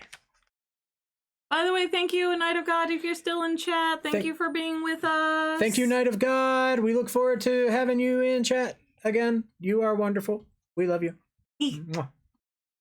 Garrus loves you too. See, look. You wings. Garrus. Hello, Garrus.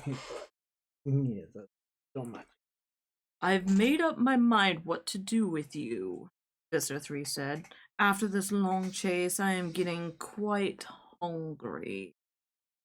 We rushed at him. Something dark came hurtling up from the ocean floor. Something dark and long and bigger even than the Mardrut. Whoop! Visser 3 shuddered and stopped dead in the water. A second dark shape as fast as the first. Whoop! The great ones, I whispered. It's the whales! Marco yelled. There were 5 of them in the water. The 2 big males who had struck first had heads like sledgehammers. Sperm whales, 60 feet long, 65 tons, the weight of 50 cars. They had dived deep and come tearing up at the awesome velocity to slam into the creature from another world's ocean. The Mardrut was big, the Mardrut was strong, but nothing living can survive for long being slammed by creatures weighing 130,000 pounds. Then the whale, my whale, because that's how I thought of him, began to lash the Mardrut with his tail. Hammer blows, hits that could have knocked walls down. Again and again as 2 smaller females joined in, the 2 sperm whales circled back for another attack. Roar! Visser 3's cry of pain and fury echoed in my brain. He's retreating, Jake crowd. He's running, Rachel said. Ha ha! I don't think Visser 3 likes whales very much. Marco yelled. I don't think he likes them at all. The whales chased him for a while, but they let him go in the end.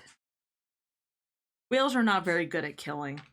They don't really have much of a talent for hating and destroying. My whale, the big humpback, returned in a few minutes and rested in the water beside me. I wanted to thank him, but as I said, whales don't think in human words or human thoughts. Still, I tried anyway. Thanks, big guy. People who argue about how smart whales are, or whether they're as smart as humans, kind of miss the point. Whales will never read books or build rockets or do algebra. In all those areas, humans are smarter. Humans are the great brains of planet Earth. But it isn't necessary to believe whales are as smart as humans to believe that they are great. They don't have to know words to sing songs. They don't have to be anything but what they are to be magnificent. And even though I don't really know what a soul is, I know this. Humans have them, so do whales. So fun fact, orcas are actually not whales. They're called killer whales, but that's just because their name actually got They're flipped. closer related to dolphins than they are actual whales. Like they're cetaceans, but like they're all cetaceans. But no, like we call them like killer whales, but their original name got flipped. They used to be called whale killers. I didn't actually know that part. Yeah, I don't actually remember why it flipped around. But yeah, orcas are not whales. See, I always thought it was killer whales because they do like watching watching an orca go up against a seal is terrifying. It is amazing. But also like really said, entertaining to see them go up against yachts. Yeah, I love that part. But no, like you are correct. They are a lot closer to dolphins than they are to whales. They're basically just roid rage dolphins.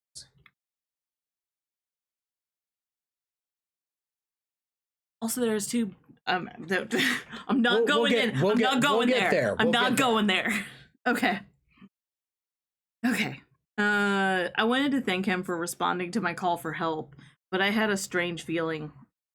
As he opened his great heart to the dolphin mind that was in my own, they hadn't just come in response to me. I had the feeling, and that's all it was, a feeling that in some way the sea itself had called him to respond to the presence of an abomination.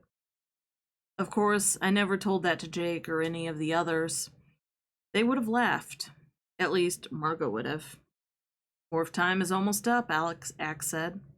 I think if we morph, the whale will carry us until we're ready to morph again, I said.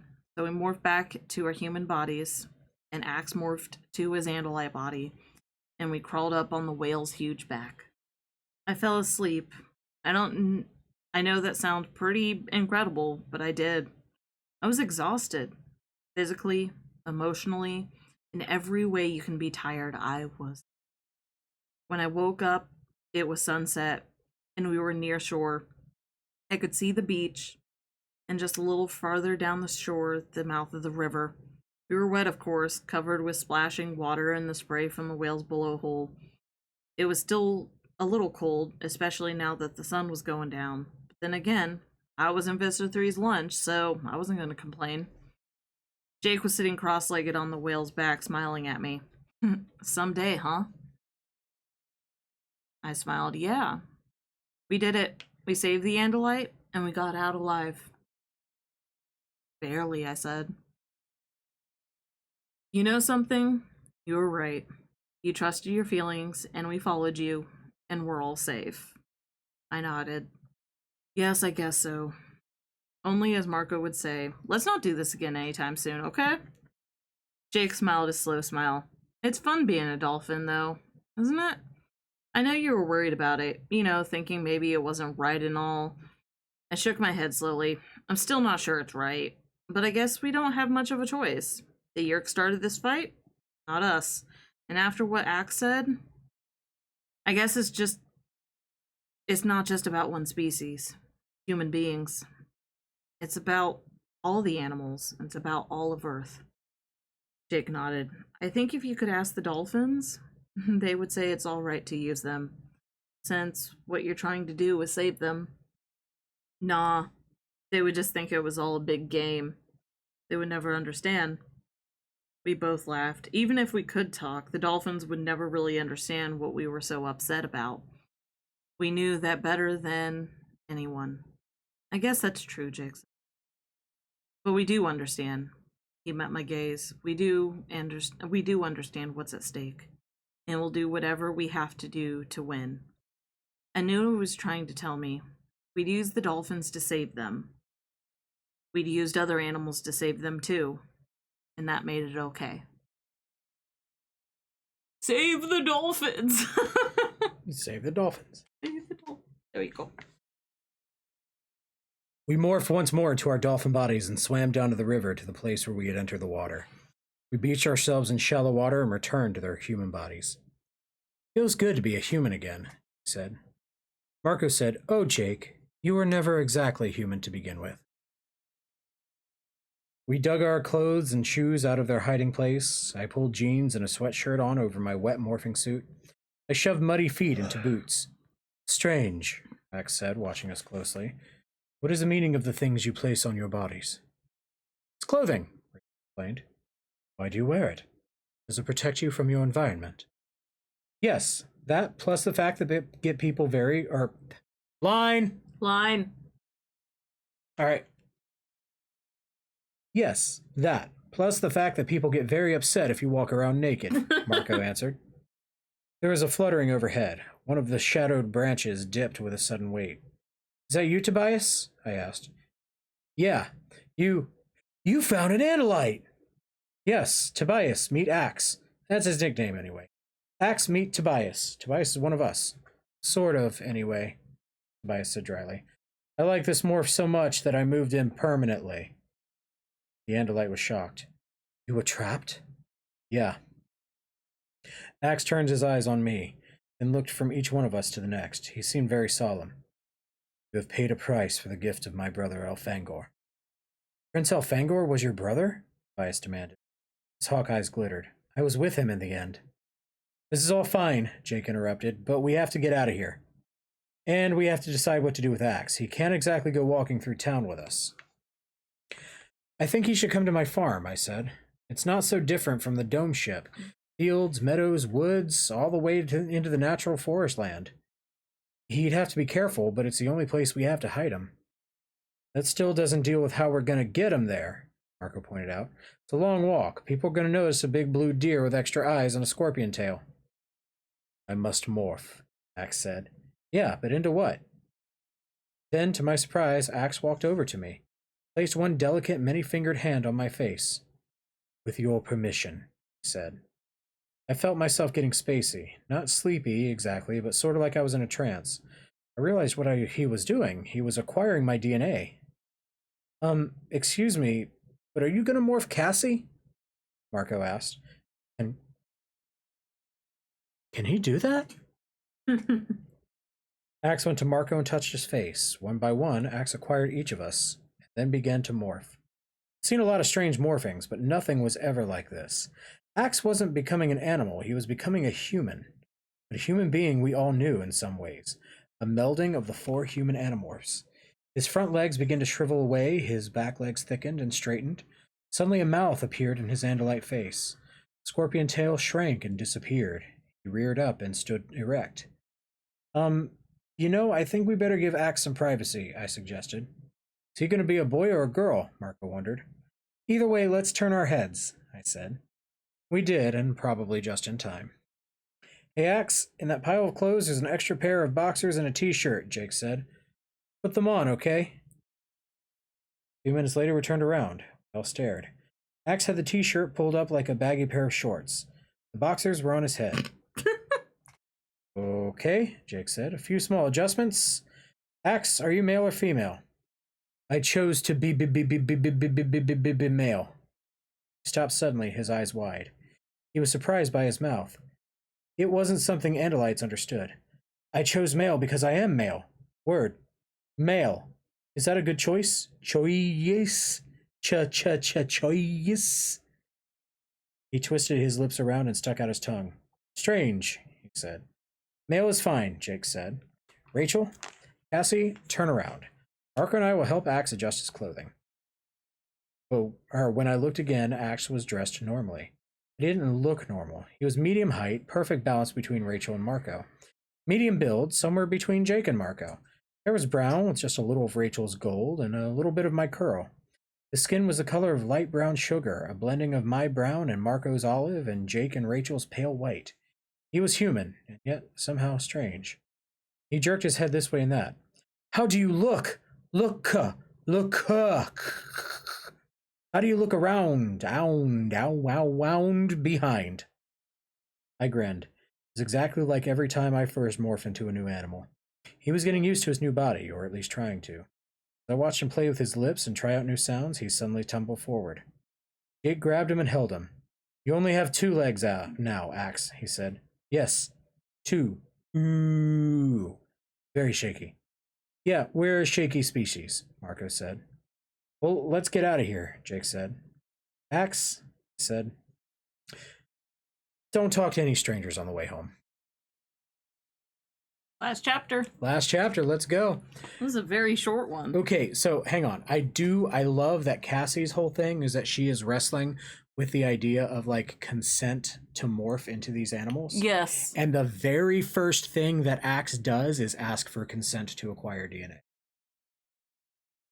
But Now, he doesn't does he actually get it? No, don't worry about it. Yeah, no. He even then he doesn't necessarily. He just says with your permission and doesn't explain further on what he's doing until he started. Andalites are not good at informed consent.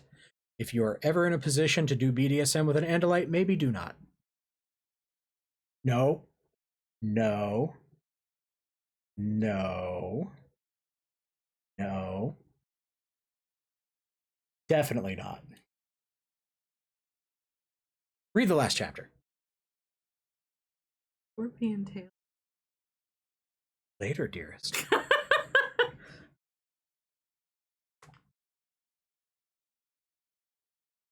It was a couple days later, after we had recovered, after I had made sure the axe was safe in the far fields of our farm, away from curious eyes. I waited till dark and changed again to the seagull morph. And I flew out of my barn and through the night to the gardens. It was closed and empty, aside from a few scattered security guards. They would have to stop me if I tried to enter normally, but no one was looking out for seagulls. I landed near the dolphin tank and became human again. There were no lights on and just a sliver of moon, but I could hear the dolphins swimming. One came over to me, curious about why a human would be hanging around at night. "Hi," I said. "Sorry, I don't have any food for you." Then I climbed up on the side of the tank, and I let myself go, slipping into the cool water. 3 of the dolphins came over to take a look. This was definitely something unusual. Some strange human was getting in the pool with them. This was a new game.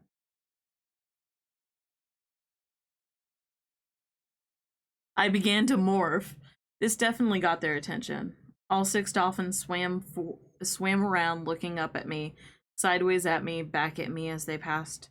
And slowly I became one of them. It was a dumb thing to do, really. I knew it was dumb, but it felt like something I had to do. I wanted to show them what I had done. I wanted their permission to become one of them. I wanted to find some way to tell them everything. But you know, once I was in that dolphin body again, it was hard to remember all the solemn worries. It was hard to remember why I had come. Hard to remember fear and worry and guilt. One of them came over, gave me a nudge, then shot toward the surface. She exploded into the air and fell back, as silent and smooth as an arrow. They were asking me to play. They were asking me to dance with them. So I did.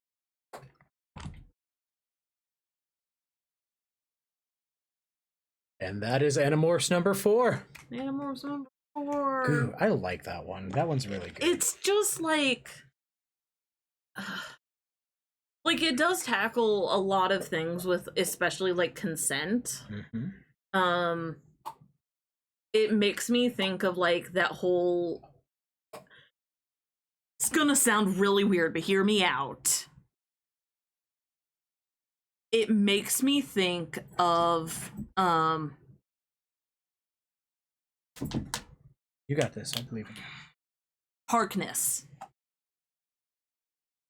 Okay. It makes me following. think of the Harkness theory. Not theory. The Harkness test. Test, yes. There we go. It is a breath of fresh air after book 3. Yeah. Like, and the Dolphins' playtime is... So of the first 5 books, this is probably my least favorite. But it's still really fucking good. To me, the weakest book of the first 5 is still better than most books like out there. It's still really fucking good. I like how we start getting into Cassie being the one who questions the ethics of what we're doing. The more that plays out in the series, the more heartbreaking it is. Because this is a series about people giving up their morality inch by inch in order to win. And we're starting to see Cassie say, hey, that might not be a good thing. I really identify with Cassie though, so I I'm feel like Cassie is my I am so excited to see how you see Cassie's character evolve. Yeah. Well, we've got a special treat for you because we're not done reading yet. Oh my god. I don't know if I'm gonna read this. Well, we at least got to show it off. I will be showing it off. So when we were first like, oh, hey, let's do Anna Mondays again. Let's start that back up again. The team was like, yeah, absolutely, we're on board. But Ducky had a caveat. They wanted to do it if we could arrange it in such a way that they got to read the Dolphin book. I wanted to read the Dolphin book. And we all agreed, sure, you can read the Dolphin book, and that set the schedule for who is going to start, who is going to take on the next one. And there's a reason why Ducky wanted to read the Dolphin book. Okay. Ducky, the floor is yours. Okay, so I have read a couple of the beginning books, right? Including this one. This book actually started one of my very earliest special interests. And that was dolphins. Honestly, it's that like play aspect that they center in, that this is something. And of course, like back then, we didn't have all the access to, the darker side of dolphins. Also, darker side of dolphins sounds band name. Yeah. Now opening for semantics, the dark side dolphins. That just like play and joy aspect of just enjoying the water and the air and the camaraderie of a dolphin pod. I can't understand why you would resonate with that. I know. So out of character. Not something that I would be. This is not normal for Lemon Duck. This is completely. Anyways. Fucking joy core. Yeah, joy core. So when I was growing up, I'm not going to tell you a whole lot of details, but my school, like district-wide school, did an event, and you had to write a book, and then it was adjusted according to age level, blah blah blah. Anyways, yeah, I did that in my school back when I was a kid. Yeah, it's a fairly common thing. Well, I was like, hey, does it have to be fiction? Does it just have to be a book? I have to write things and illustrate it. And I got some weird looks. I guess you could have non-fiction. Now we do reverse our camera, so it's more, but They made a book about dolphins. I made a book about dolphins because Animorphs got me started. I'm not going to show you the first page because that gives like my full information and all that. No dolphin doxing. Yeah, no dolphin doxing. So yeah, there's like a map of where different dolphins are located, and I even have the like different species. I talk about there are lots of ways dolphins die. That's seriously what the first line is. There are lots of ways dolphins die. There's drowning, there's sharks, there's marge-roots. Emotions. And then of course also I did this at like 10. I was like 10 years old. And show the fishies, okay. The fishies, and then I go through and talk about the different like species of dolphins. And how orcas are basically dolphins. No, this is actually a no, this is not an orca. I'm still right though. I didn't talk. No, this is the Southern African dolphin. Nice. Also, there is 2 dolphins that are freshwater. The Amazon dolphin is one of them. Pink Amazon dolphin. How dolphins breathe. How they breathe.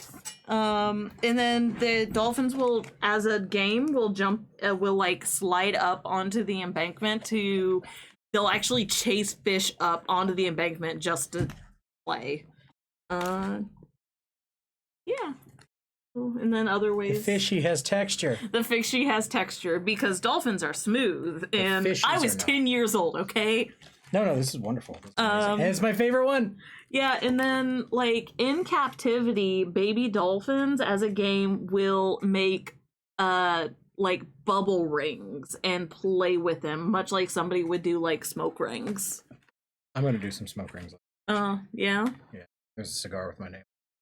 But yeah. This is so creative and cute. Aww.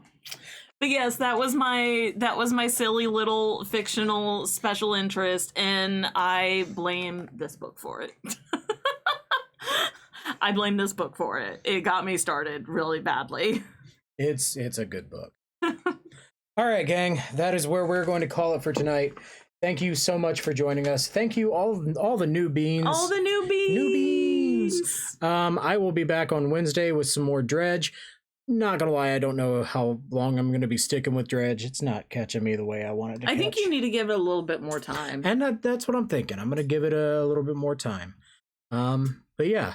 And then Thursday, Kaljira will be on doing something, right? Yeah. Yeah. All right. So thank you so much for joining us. If you really like what we're doing, hey, consider subscribing to our Patreon. We're going to go chat about Animorphs and dolphins and stuff. I am going to have a moment. Oh. Anything else? Check out our Patreon. Join our Discord if you love talking about Animorphs and video games and other shenanigans. No, there's one more thing. One more. Right. We love y'all. And there's nothing you can do about it. Bye. Good night, guys.